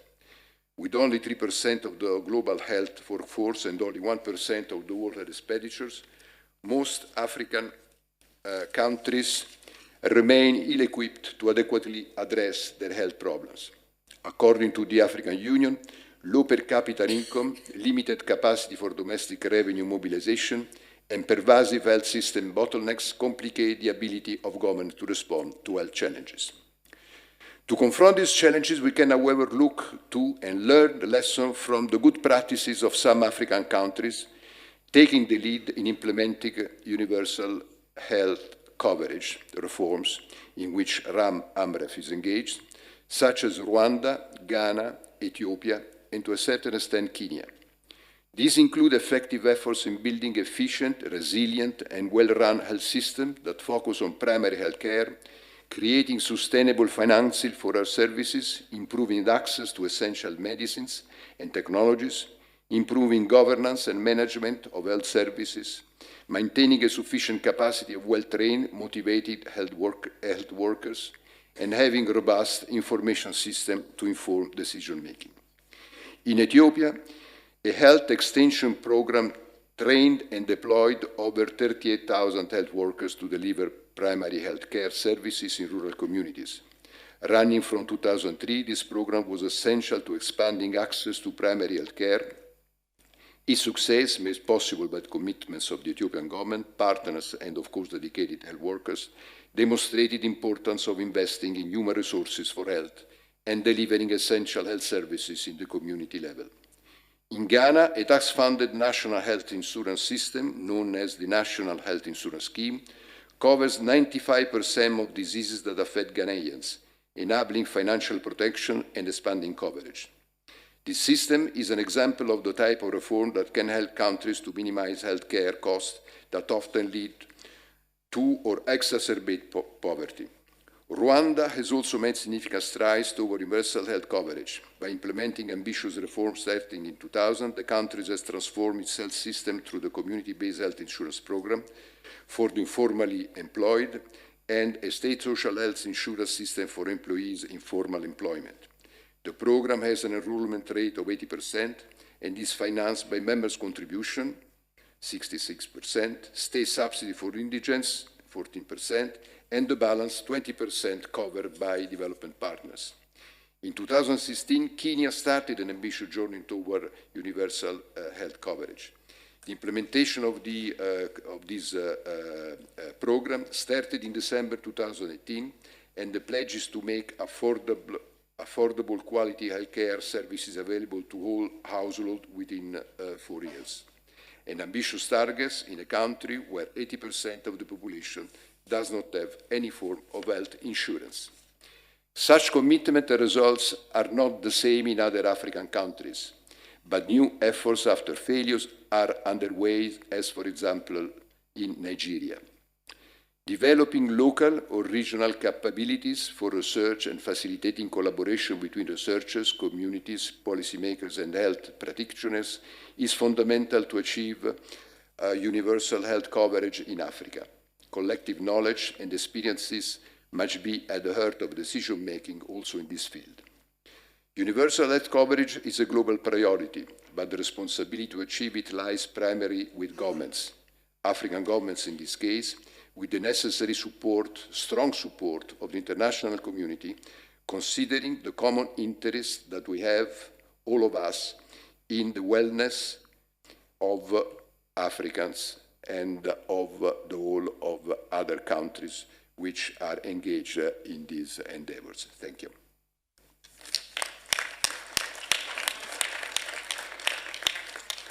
Grazie. Ora la dottoressa Marina Ponti, direttrice generale dell'Agenzia delle Nazioni Unite per promuovere gli SDGs. Grazie. Grazie, ho avuto una promozione all'istante, sono solo la direttrice della campagna globale per gli SDG ed è grazie, buongiorno. Good morning, everyone. It's really a pleasure to be here, and every time I receive an invitation for ASviS, it's such a pleasure to accept and to contribute, because as it was said by previous speakers, the ASviS experience from a campaigning perspective, is truly unique. There are so many, and we work with so many partners all over the globe. Either they are working on policy, on recommendation, they look at the data, they look at the policy, at the analysis, or they do amazing creativity events, concert, and they engage the public. But it's very rare, actually it's unique, an organization, a coalition that understands the importance of policy making, but at the same time understands that a country needs to be involved, that young people need to understand what is at stake, and that you need to really be able to push for some recommendation to show that there is public engagement. So really, congratulations on ASviS and on Professor Giovannini for capturing those two elements which are extremely important. And as great minds think alike, also in different strategies, the ASviS had this amazing strategy of the national festival, really going local and reaching out to the people. And we, as the SDG Global Campaign, have a yearly global SDG festival where we bring together all SDG leaders from parliaments, from local government, national government, international organization, and the business sector, and we bring together the creative sector. Vice Minister mentioned it in her statement, and this is really the core of our strategy. How do we use creativity, arts, music to really inspire the cultural shift that we need to put in place to achieve the Agenda 2030. And 5 years along the line, let me say, and I think it was mentioned by previous speaker, that the most important element of this agenda is the transformative nature. And I think that I often call it the Sustainable Development Agenda is revolutionary because it requires not just the adjustment of the policy, increasing, it doesn't allow for incremental improvement. We need to rethink and to change the way the business sector, the supply chain, the consumption, and also the policy making. I really like what the Vice Minister said in terms of we don't need to do defensive policy. We need to really be bold. And I truly believe that if policymakers, governments will be bolder in their policy, they will be rewarded by the voters. And I think as the Friday for Future show us, young people and the next generation, also people who will be voting, understand the urgency, understand that bold measures at all levels need to be taken in place. Taking stock of this agenda is impossible. I think I kind of support and congratulate all this data, and I want to add the different angle. In our view and working with so many people, so many partners, we see 5 elements of this agenda which we monitor, and which one is the integration. Professor Giovannini mentioned we need to break the silos, local government, national government, UN agency, civil society, and I think this is a critical area where we're still lagging behind. The second is the universality. I think Professor Giovannini, you mentioned the revolutionary aspect of the agenda is that it's universal. There's no longer the North and South as in previous agenda where the donor's role was simply to increase and improve the quality of aid. Now the agenda is for everyone. And somehow this offers, on one side, opportunities, but at the same time, it offers, because the agenda is so broad, is also more difficult to hold governments accountable to specific policy. What we experience and we witness and is worrisome is sometimes many governments pick and choose the agenda, and they somehow mention certain goals.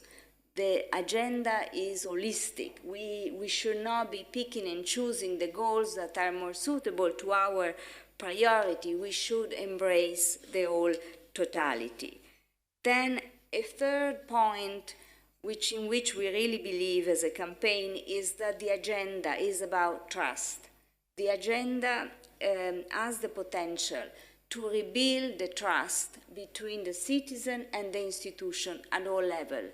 Because the trust, unfortunately, and we've seen it in Europe, but across the world, is broken, and many people don't understand. They don't see in the institution. They don't trust the institution.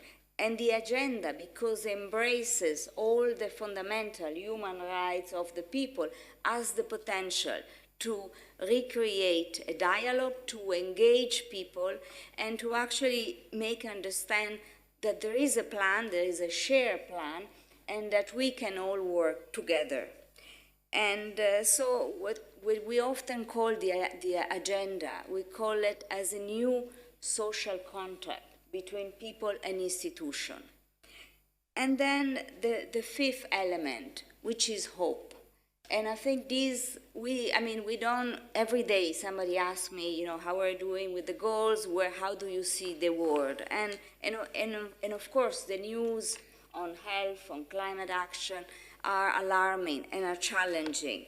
But at the same time, and we see it from the SDG Awards program that Giovannini was mentioning, that there is so much diversity and hope, and there are so many change makers, young people in Nigeria, in Zambia, everywhere, that are finding solutions, that are changing the way their community and their society work. So this agenda, and we also work hand in hand with the International Paralympic Committee, and we're very visible at the Games in Tokyo this summer. The agenda is about making the impossible possible, and it's about a vision of people who want to change, who want a better world, people made of many, many Gretas, saying that it's possible to change, and everybody can be the change in everyday life.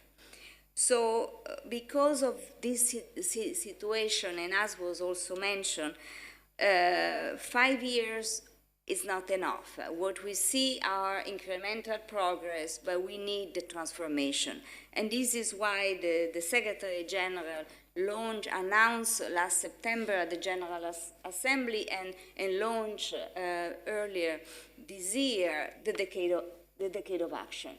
A decade of action to really call on everyone to start the change, to join. And the decade of action, of course, will embrace all the goals, but there will be 3 key priorities, which were all mentioned today. The priority are inequalities, because inequality and the growing inequality is a key issue that needs to be tackled. And then, of course, gender equality is also a second priority, as the Vice Minister mentioned, and the third is climate action. So I really hope to see, of course, I count on ASviS to kind of build all and use all the assets to build this decade, and we really hope to see more change in the future. And so just going to the end, the message that I want to bring here from all the campaigns, from all the partners all over the world, is a message of hope. Change is possible, but there is no time. And but at the same time, where governments are taking bold measures, they are rewarded by their voters. So change is possible. And now just closing, quoting Carl Lewis, a quote I really like: if you cannot go back and change the beginning, you can start where you are and change the ending. Thank you.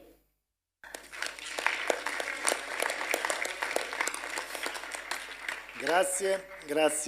Allora ora Eleanor Sander, Ministro plenipotenziario e vice capo missione del Regno Unito di Gran Bretagna, Irlanda e del Nord Italia. Prego, grazie. Thank you. Grazie mille. Thank you. My name is Eleanor Sanders. I'm the Deputy Ambassador at the British Embassy, as my colleagues just said. On behalf of the British Embassy, we are very grateful to the MFA and to ASviS for hosting such a topical event, and we're delighted to speak. I'm delighted to speak here on behalf of the UK on the Sustainable Development Goals in general, but particularly because of the partnership that we, the UK, have with Italy to host COP26, the Conference of the Parties, this year in tackling climate change, which is a really exciting opportunity for us. The 17 Sustainable Development Goals are clearly one of the most important developments of recent times. The UK was one of the architects of the SDGs, and we remain committed to accelerating progress towards the goals.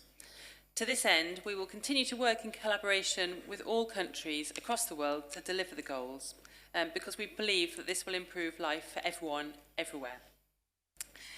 We've heard quite a lot about the detail of the Sustainable Development Goals today, and there are a lot of experts in the room, so I don't propose to talk about a lot of them in detail. But what I do want to focus on, in light of our partnership with Italy, is one of the really key challenges right now, which is the climate emergency.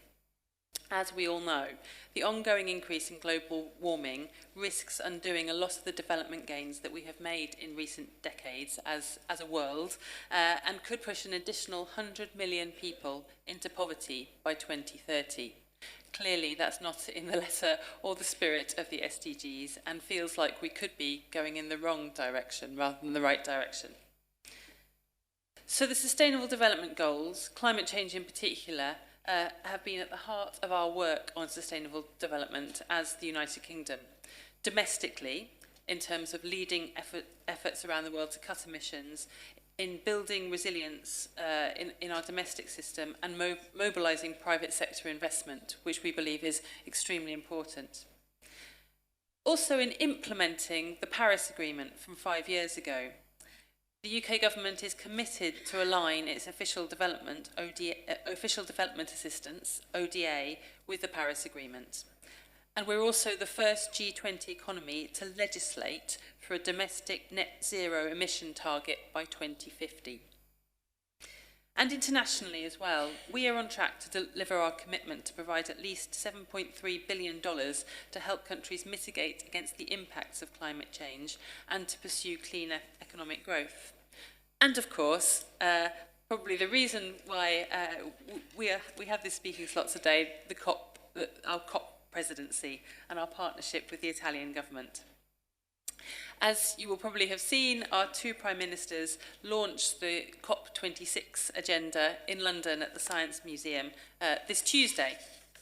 So that really kicks off a year now of joint work for us, which we hope to take forward in Rome, in London, and elsewhere around the world. Why is COP26 so important? 5 years ago in Paris, nations of the world agreed to keep global mean temperature rises well below 2 degrees centigrade and to strive to limit the rise to 1.5 degrees centigrade. However, business as usual, the trajectory that we're on at the moment, will lead us to somewhere between a 3 and a 5 degree rise. So just without doing anything, we are well away from what we agreed to achieve at Paris. The world has now started to move towards renewable energy in order to curb emissions, but we all need to move faster down this path. And the UK is continuing to lead by example with its net zero targets written into law. We hope other countries may look to follow suit this year. But we also need a transformation of financial flows in a way that supports the climate change agenda.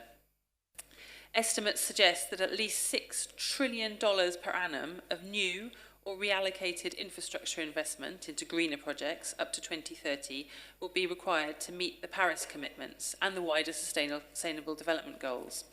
But the current rate of investment is less than $1 trillion, less than a sixth of what is estimated is needed. So green finance, as it's described, will be an important element of our COP26 agenda. We're absolutely delighted to be working alongside our Italian friends on this. The UK-Italian partnership will put climate change and protecting the environment more widely at the heart of the multilateral agenda, running up to COP26 at the end of this year, but also following on into the UK G7 presidency and the concurrent Italian G20 presidency in 2021, another important opportunity for us bilaterally to continue this work. So what will this UK-Italy partnership look like? Our Italian partners may want to add their own views, but if I just outline the calendar, the UK will host the COP the main COP in Glasgow towards the end of 2020 and coordinate the overall presidency agenda. Italy will host some of the key preparatory events, including a pre-COP event and a youth event, which will run in Milan at the end of September and early October this year. For both of us, COP26 will be about a lot more than just negotiations. Around the central agenda, there will be business events, youth outreach, particularly through the Italian youth event in Milan, civil society events, and also the possibility of a faith leaders event, which is critically important for getting all of the world on side in tackling this agenda.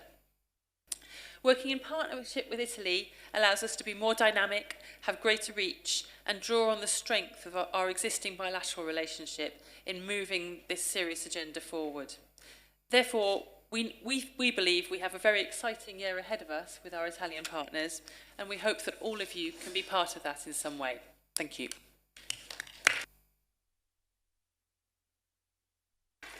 Grazie, thank you. Ora darei la parola all'Arcivescovo Silvano Maria Tomasi, già segretario delegato del Consiglio Pontificio per la Giustizia e la Pace. Grazie.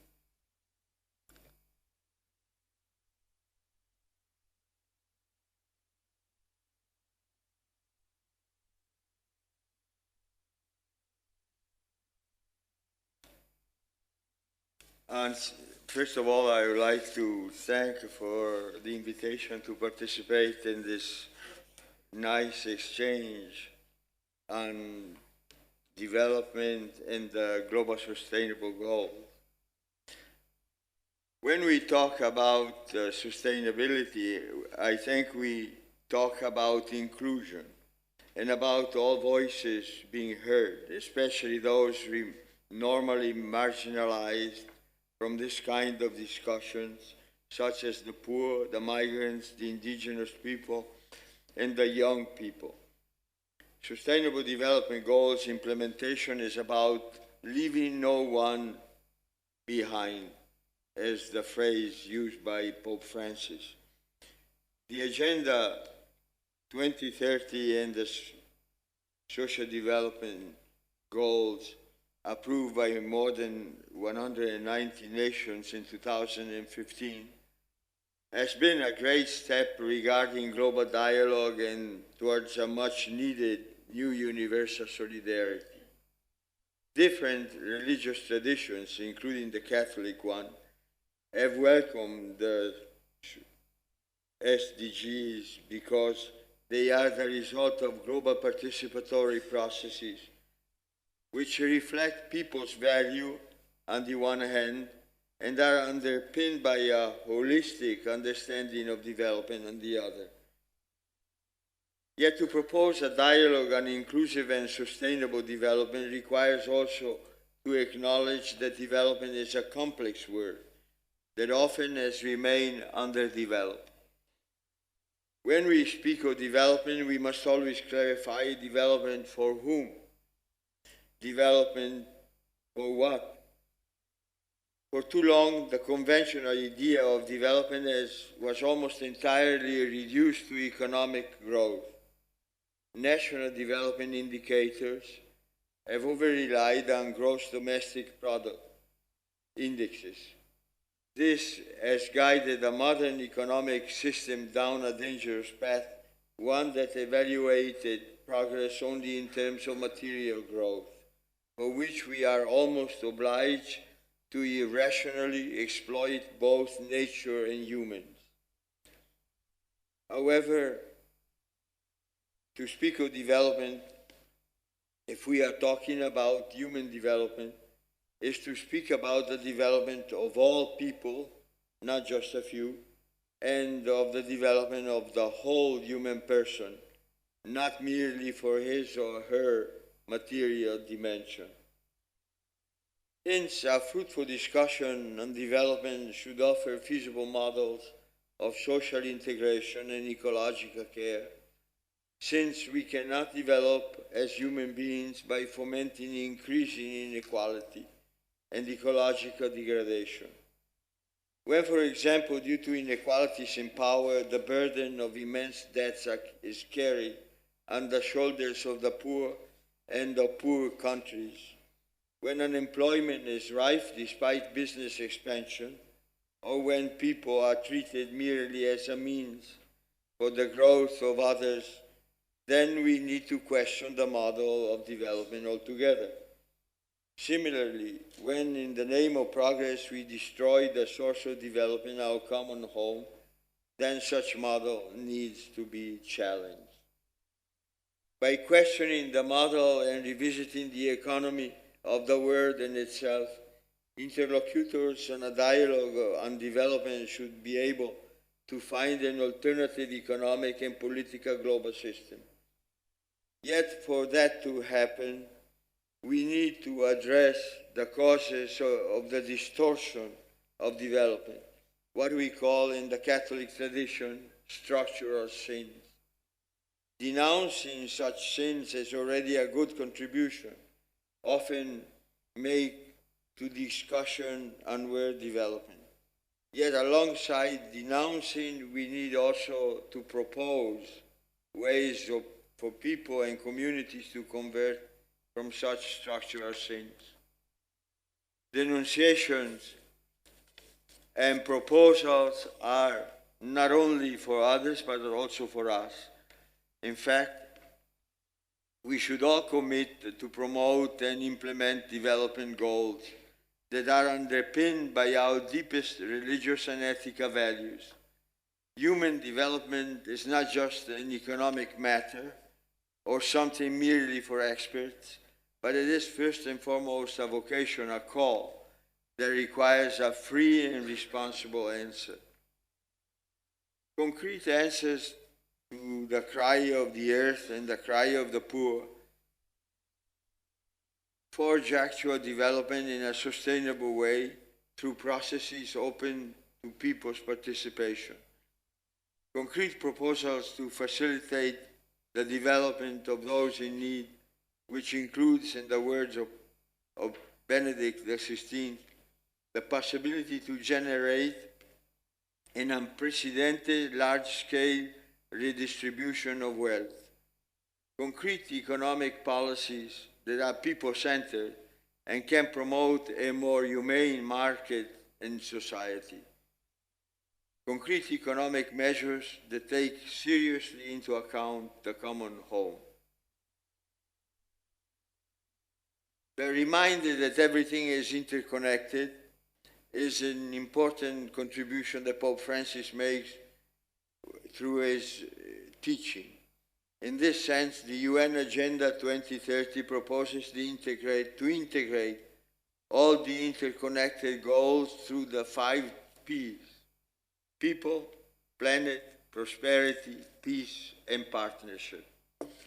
While the Church welcomes the idea of integration, there are still reasons to be concerned about the idea of prosperity, fostered by many in the international community.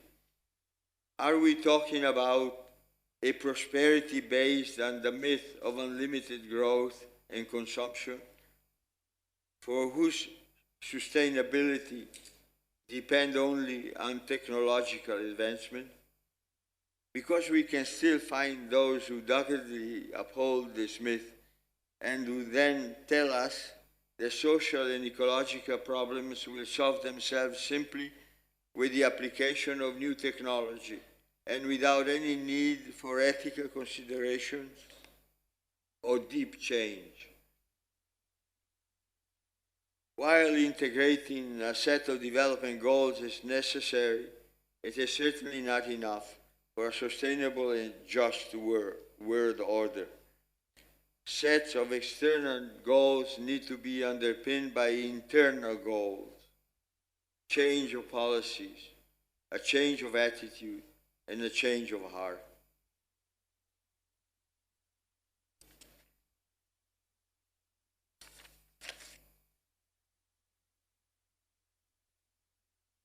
Agenda 2030 also sets out a plan of action for a world where all human beings can flourish.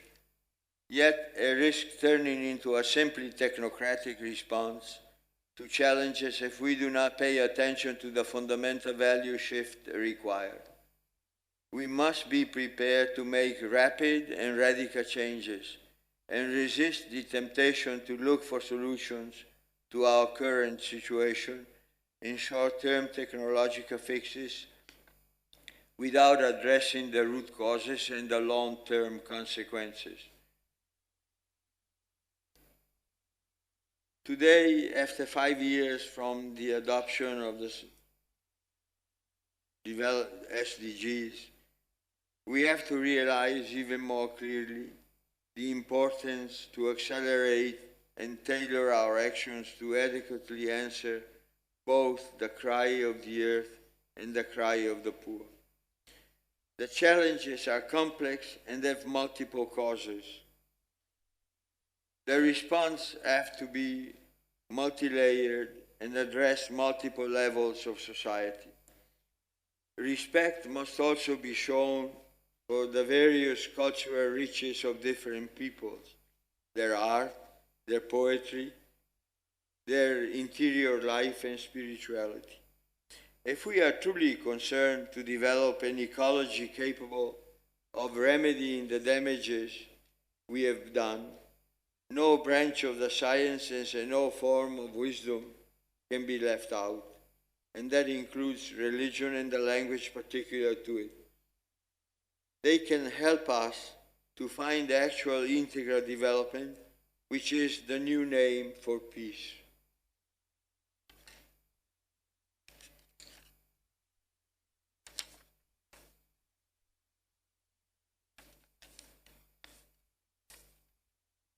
In conclusion, I would say that we have to rise above ourselves, choosing again what is good and making a new start. If we work all together in this direction, the radical change which present circumstances require for the to prevent and to correct the injustice causing the earth and the poor of the cry to continue, then we have achieved in reality the goals of the social development goals that have been established by the United Nations. Thank you.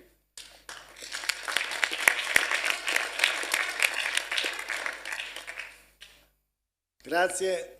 Ora c'è spazio e modo per vostri interventi. Quindi chi vuole prendere la parola può farlo. Grazie.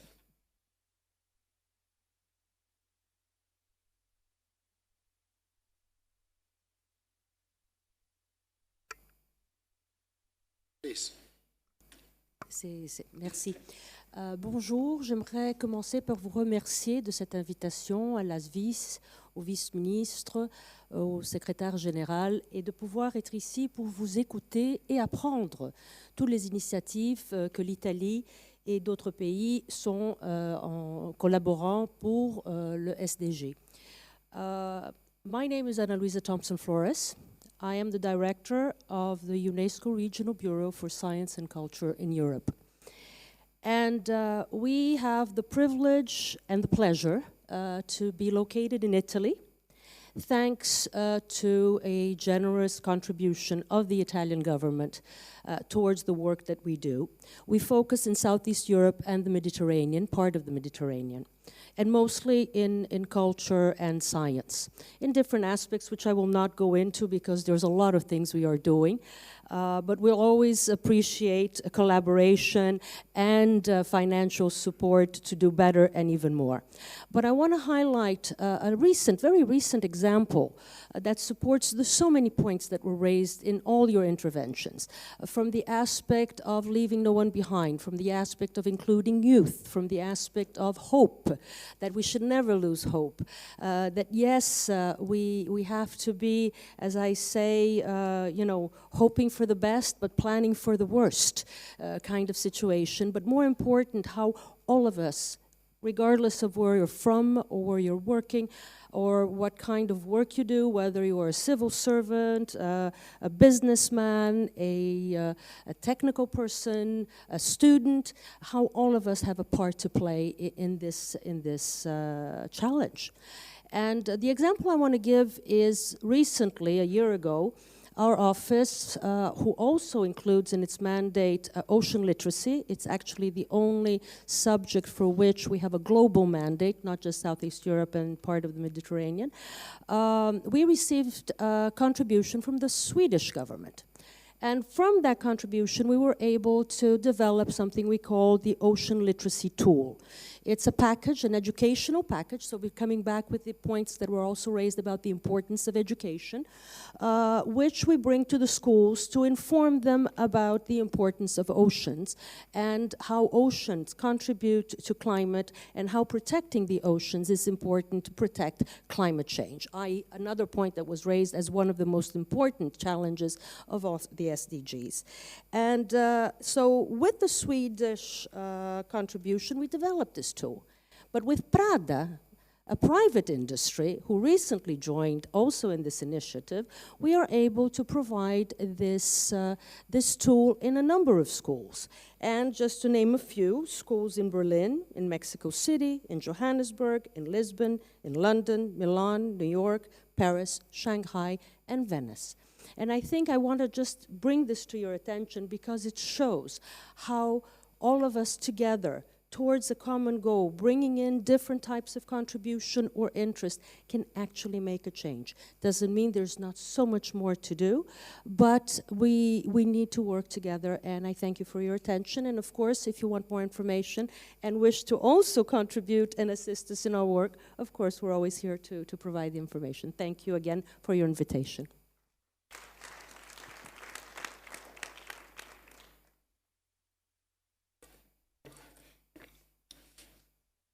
Merci beaucoup de m'avoir donné la parole.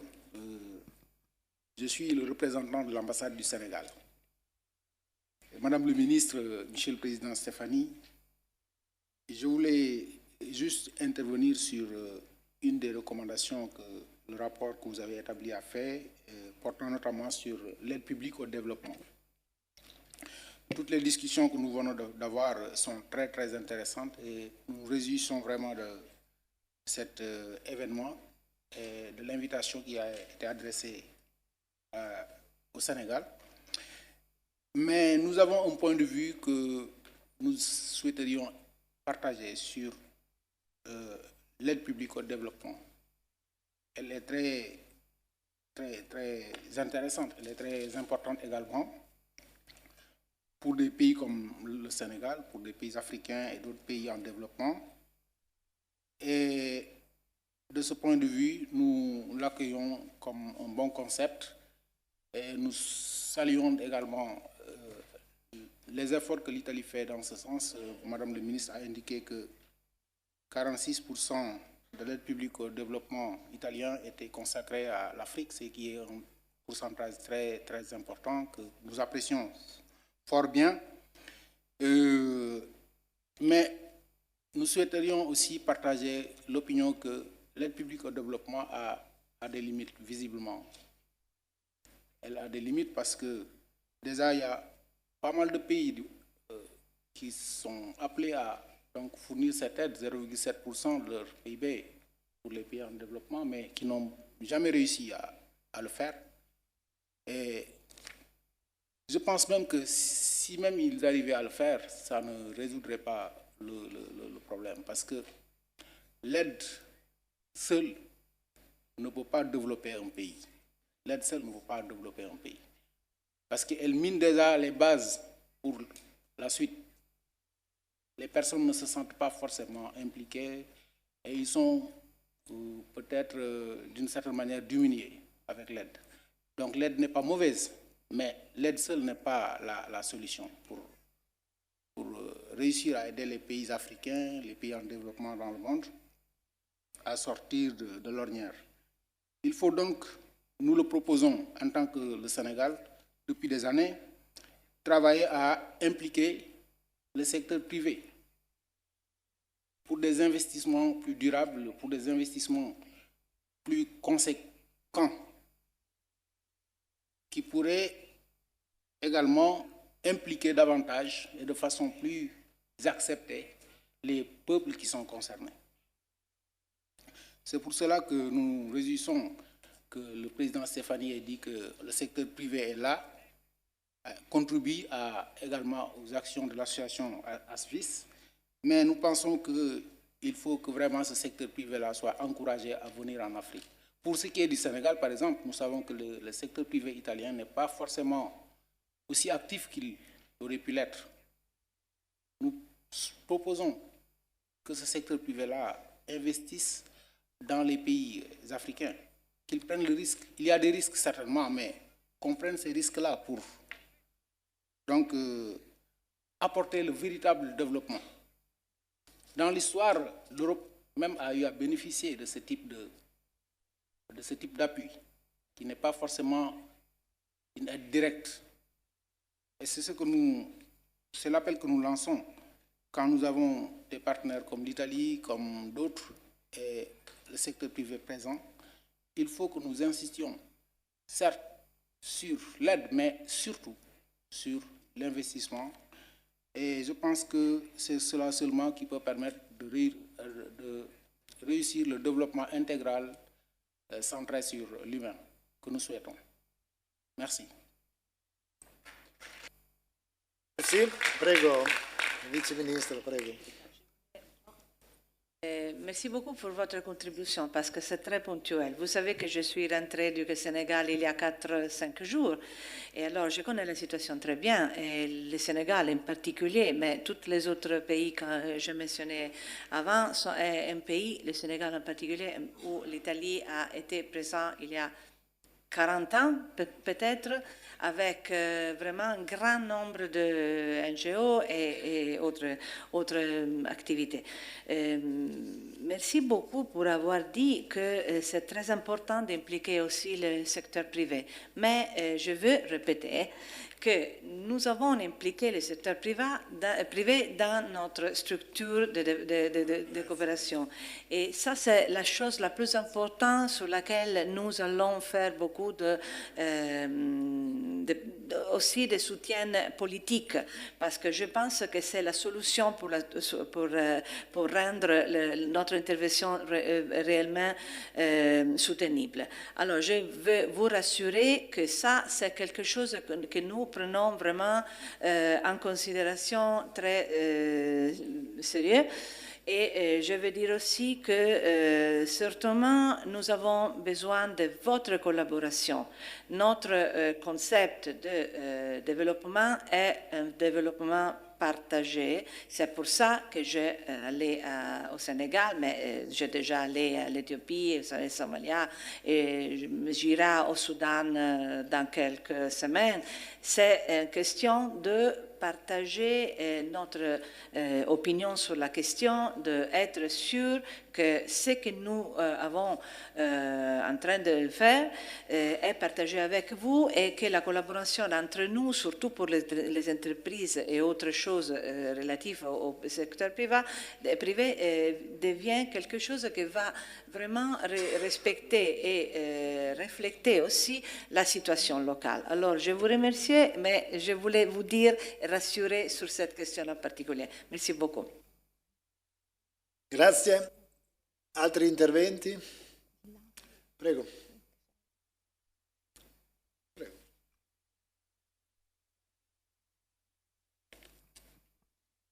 Merci, Monsieur le Président. Je suis représentante de la Côte d'Ivoire en Italie. Je voulais véritablement féliciter l'Italie pour l'initiative qu'elle initie et dire que la Côte d'Ivoire se sent d'autant plus interpellée que le président Alassane Ouattara est chargé par ses pairs de l'Union africaine pour le suivi de l'Agenda 2030 en Afrique. Ce que je voudrais suggérer par rapport au vécu que j'ai en Italie, c'est que beaucoup d'ONG italiennes travaillent en Afrique, qu'elles soient chrétiennes ou civiles. Et que ces ONG-là, moi je les rencontre tous les 2 ans. Pour la Côte d'Ivoire, elles sont au nombre de 122.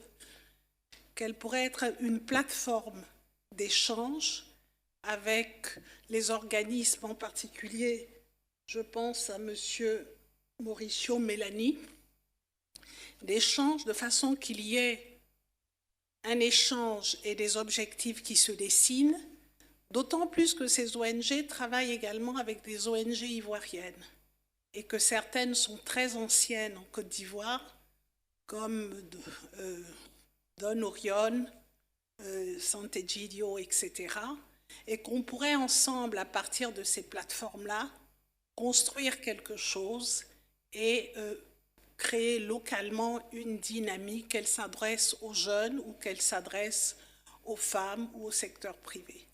Donc j'aimerais beaucoup rencontrer les personnes que j'ai citées, de façon qu'on voit d'une manière pragmatique comment, à partir de l'initiative italienne, construire quelque chose d'opérationnel. Je vous remercie.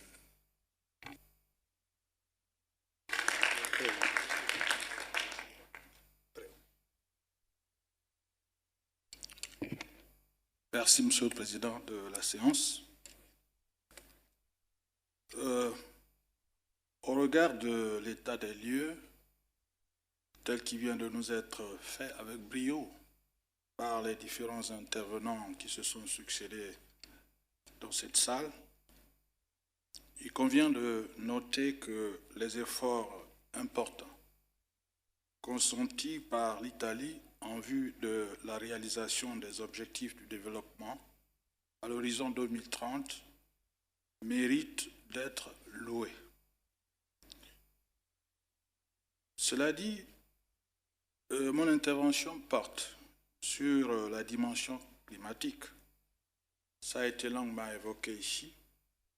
C'est un domaine d'importance, il faut le souligner, car les changements climatiques impactent considérablement les populations mondiales, et particulièrement les Africains, comme chacun le sait, ça a été dit ici avec force. Tout en nous félicitant des avancées réalisées lors des différents forats consacrés à cet objectif et les forats à venir, je mentionnerai la COP 26 dont il a été question ici, et je voudrais saisir cette occasion pour féliciter donc la Grande-Bretagne et l'Italie qui s'impliquent grandement dans l'organisation de cette COP 26. Alors, je voudrais m'interroger réellement sur la part concrète de l'Italie, puisqu'il est question de l'Italie, la part concrète de l'Italie pour soutenir les pays du Sahel confrontés à l'avancée du désert, d'une part, et ceux des régions forestières d'Afrique, en l'occurrence le bassin du Congo, qui se sont résolument engagés dans une politique de préservation des écosystèmes existants pour le bien de l'humanité. Ma question n'est ni plus ni moins qu'une forme de sensibilisation renouvelée à l'égard des acteurs que vous êtes pour une réelle prise en compte de ces populations de plus en plus désespérées. Je vous remercie. Merci, prego.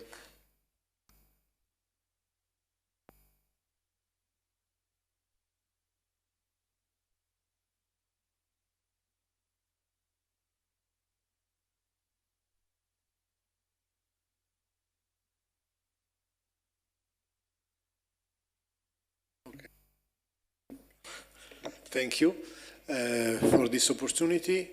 Stefano Pizziali from We World.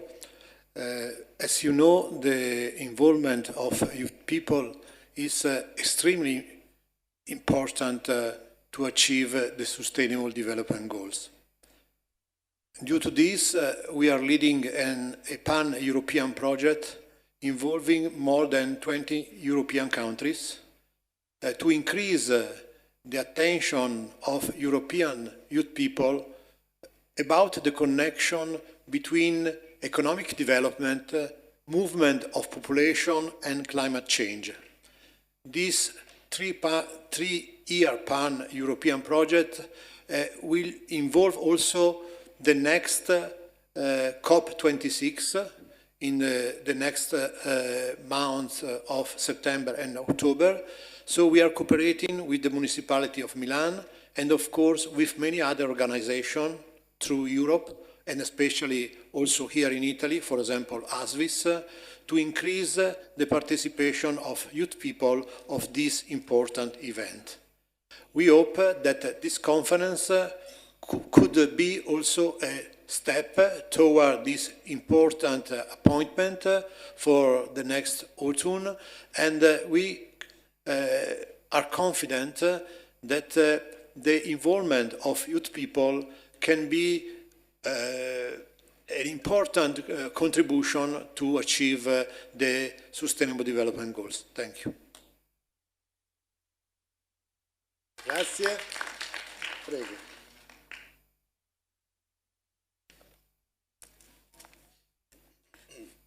Thank you, sir. My name is Caroline Matipira from the Embassy of Zimbabwe. I thank you for inviting us to this important meeting. I have just a short contribution that I am coming from a country and in a region that is really affected by climate change. We have water distress, we have weather conditions that are really destroying the environment and human lives and everything. So we think that the ODA that could go into Zimbabwe and even the region maybe should be focused more on not just humanitarian, but trying to empower the people, trying to bring in technology and knowledge and skills, how the people can be resistant.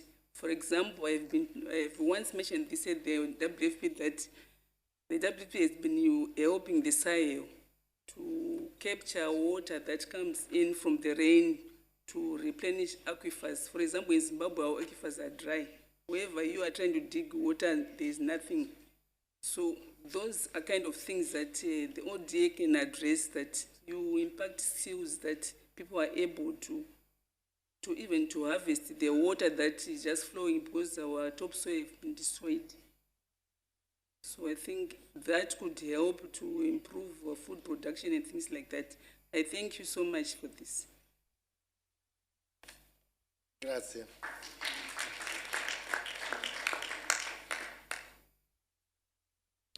Prego.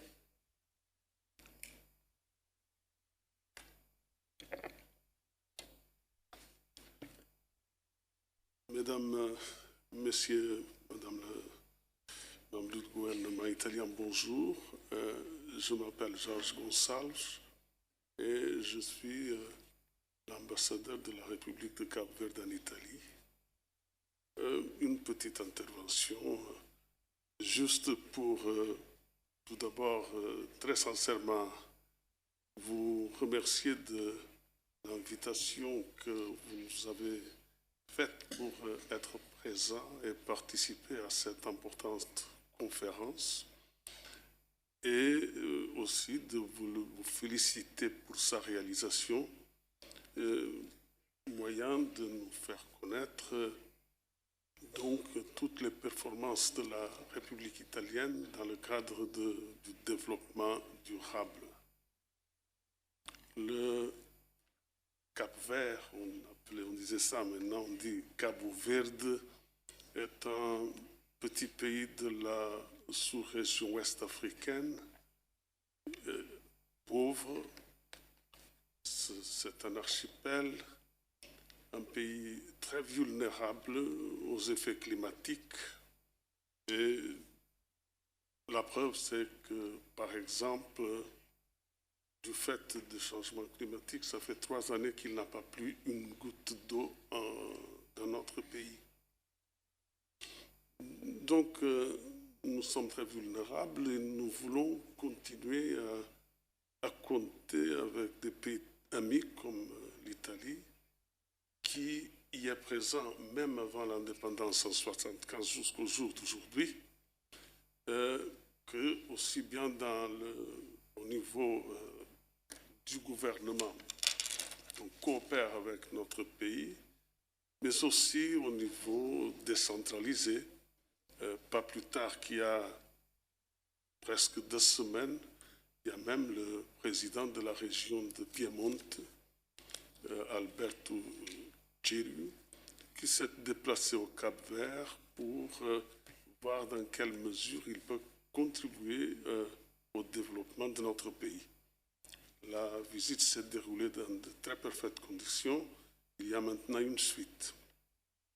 Maintenant, dans des secteurs spécifiques comme l'environnement, l'Italie est à la pointe du progrès dans ce domaine, on le sait, et c'est là que nous voudrions aussi compter avec la contribution italienne pour nous aider dans la persécution de cet objectif qui est pour nous vital compte tenu de notre vulnérabilité en tant que pays archipélagique, donc sujet aux effets climatiques. Nous vous remercions très sincèrement pour votre contribution au long des temps pour le développement de notre pays. Nous vous demandons de continuer, de le renforcer, et notamment, je me tourne à ce que mon collègue du Sénégal a dit, au niveau des investissements.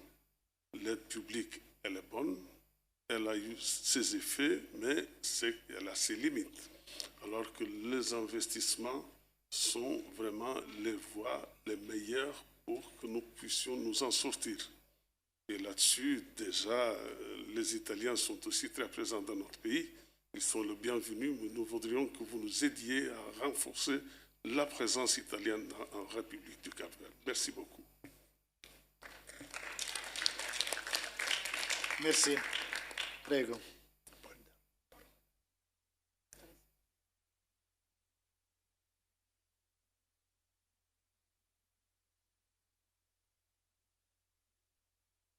Right. Thank you very much. Good morning. I would like to introduce myself. My name is Maria Michela Morese, and I'm an official of FAO, the Food and Agriculture Organization of the United Nations here in Rome.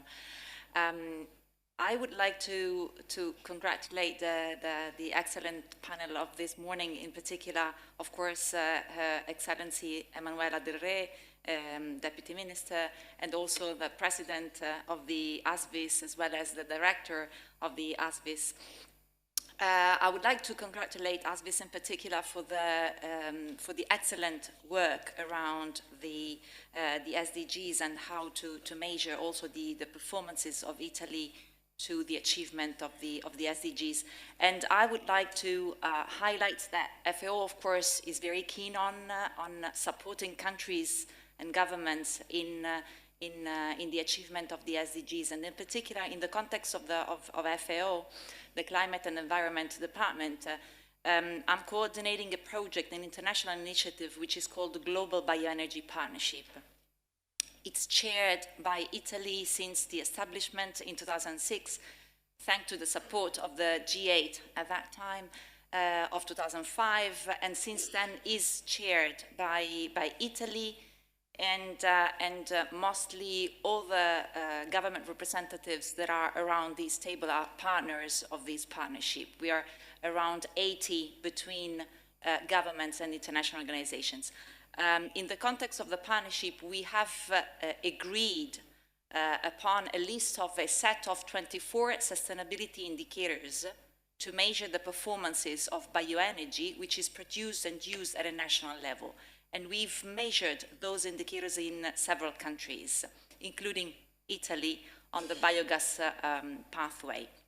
So with this, I would like to offer our availability to contribute also and exchange lessons learned on what we've learned from the experience of the measurement of our indicators through the methodologies that we've developed for each of these 24 indicators, because of course we are happy to join forces and support as much as possible in this complicated issue of measuring the performances of the achievement of the SDGs. Thank you very much. Thank you. Prego. Vice-ministre, prego. Oui, Monsieur l'ambassadeur du Gabon. Je voudrais dire que vous avez parlé des populations désespérées et nous avons écouté avec grande attention parce que quand on dit que la population d'un pays est désespérée, c'est notre responsabilité de réfléchir avec grande attention sur ce qu'on peut faire. Alors, j'ai écouté votre mot et je pense que c'est important de souligner les concepts que vous avez exprimés.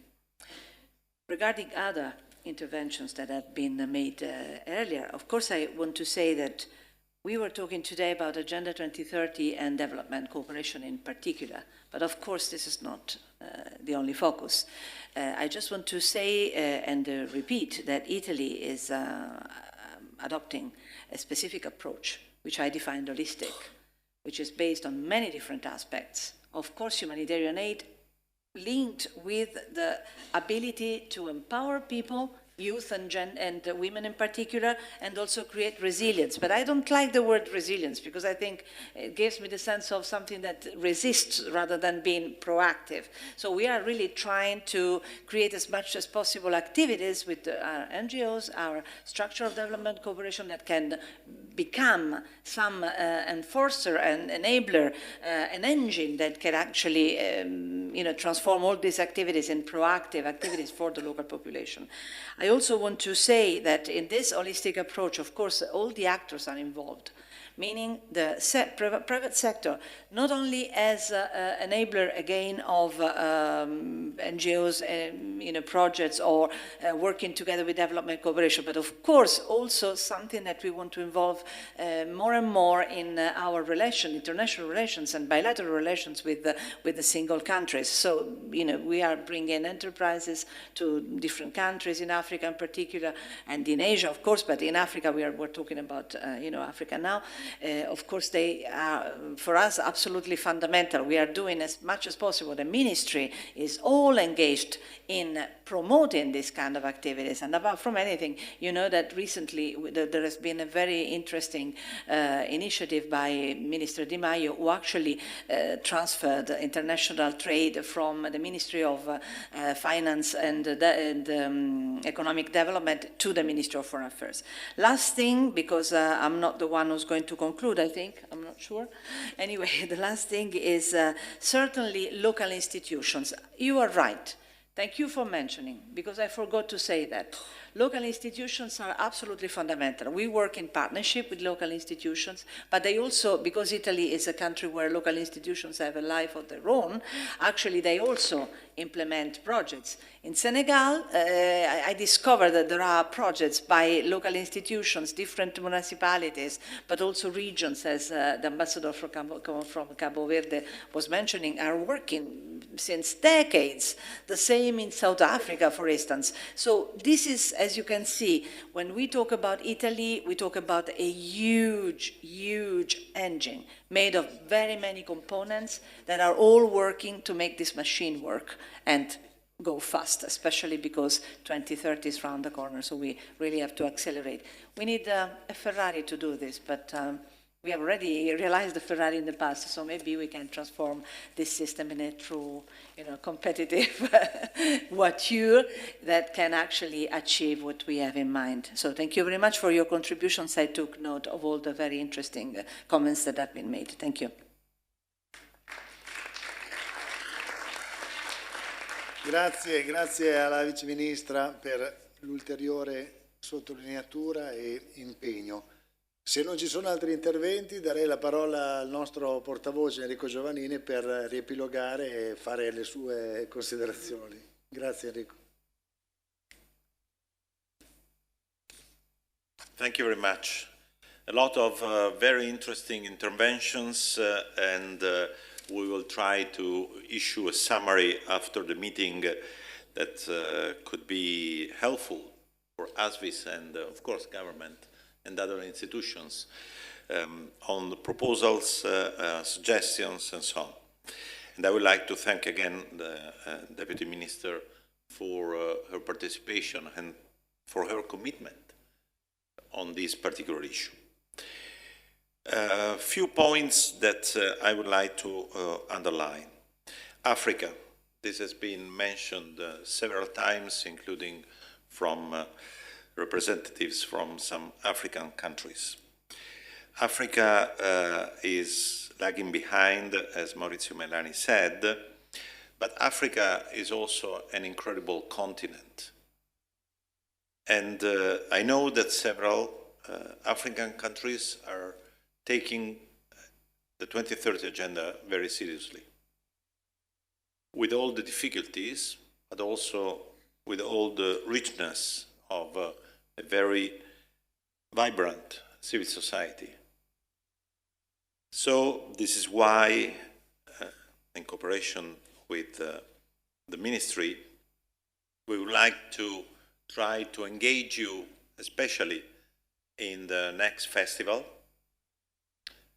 organizing eventually some regional events, not only country events, in order also to bring to the attention of the Italian public opinion the situation of your countries, not only as problems, but also as efforts done to address the SDGs. The Directorate for International Cooperation, and I would like to thank especially Ambassador Marapodi for his commitment and for his cooperation, is particularly focused during the festival on the 33 priorities countries that Italy has identified, and we could try to help in giving voice to you vis-à-vis the Italian civil society. And this takes me to a point that we discussed with the Deputy Minister recently on how to show the work that Italy is doing in international cooperation using the SDG lens for the Italian society. For Italian society, which is exposed, of course, to a lot of challenges, but also as a Mediterranean country, I think that Italy has a special responsibility and a special, I would say, love for the rest of the other parts of the Mediterranean Sea.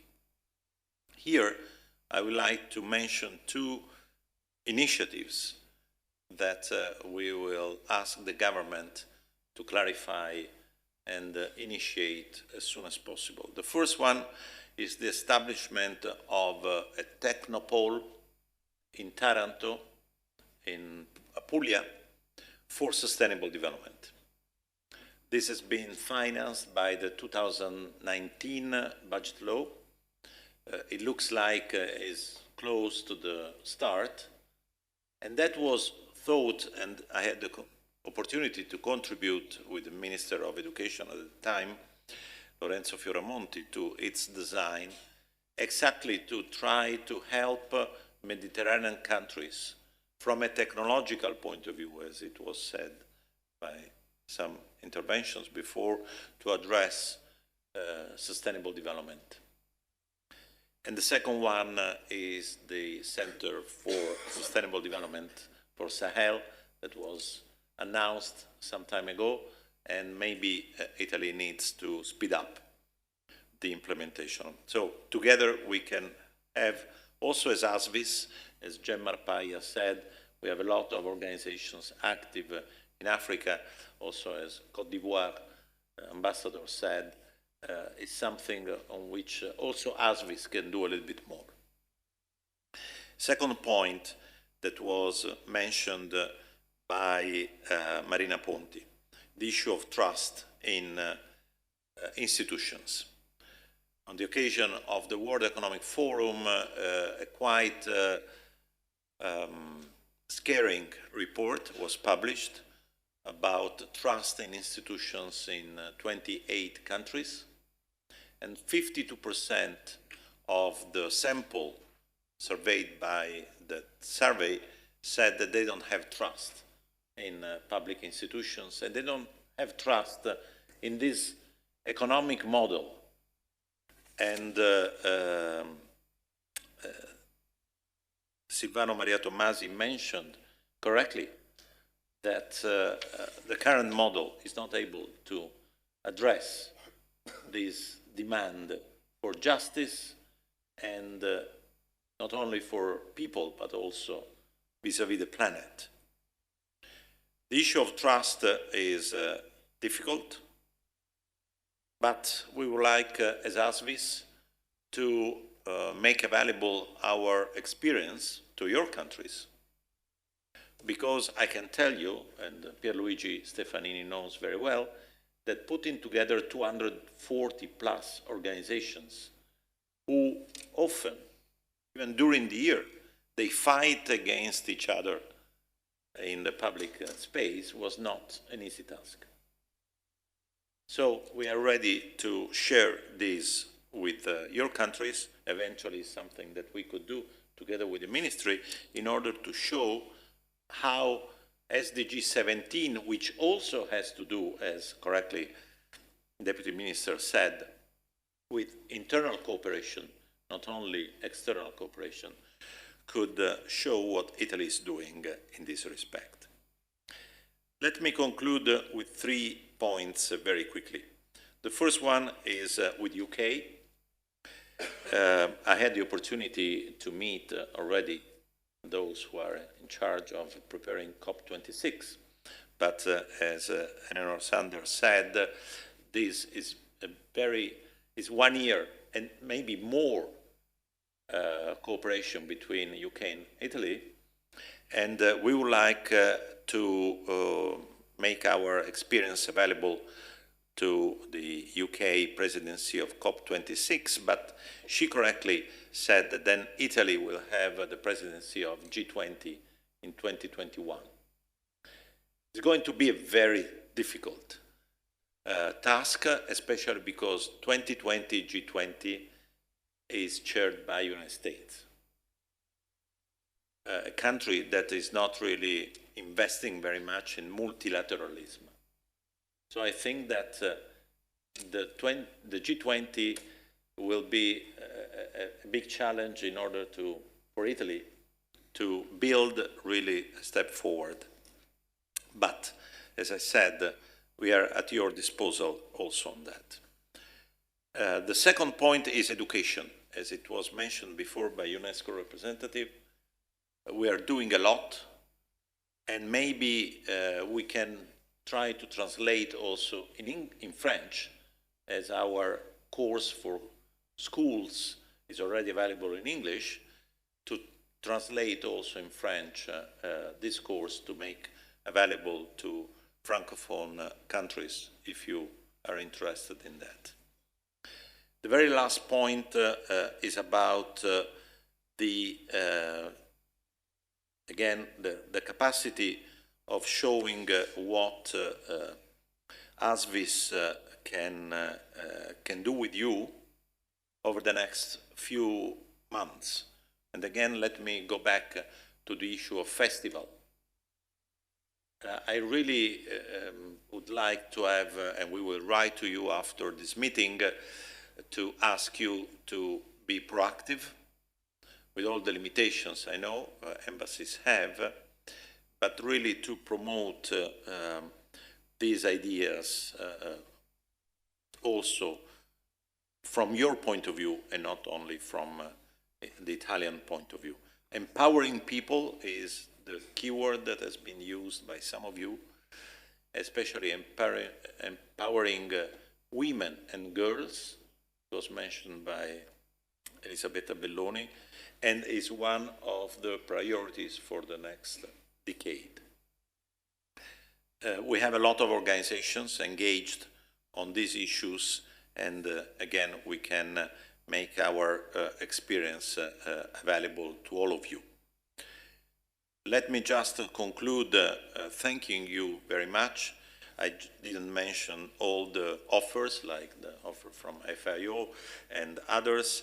The time is limited, but we need all together to show that all the world is working on this, not only individual countries. And Europe can do a lot, and I'm sure that Italy can play a very important role in this respect.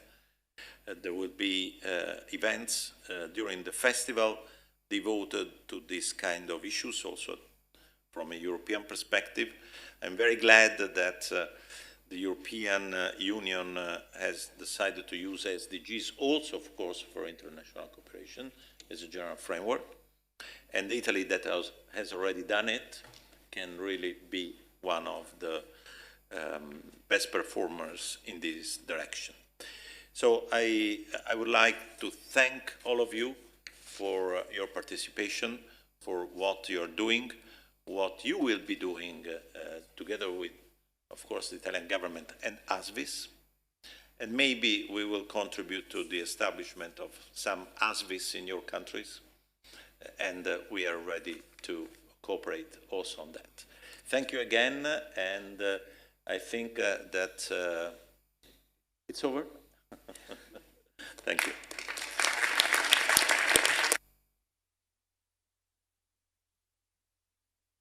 Grazie Enrico, grazie a tutti voi, thank you, ringrazio anche le interpreti che ci hanno assistito in questa mattinata molto interessante. Thank you.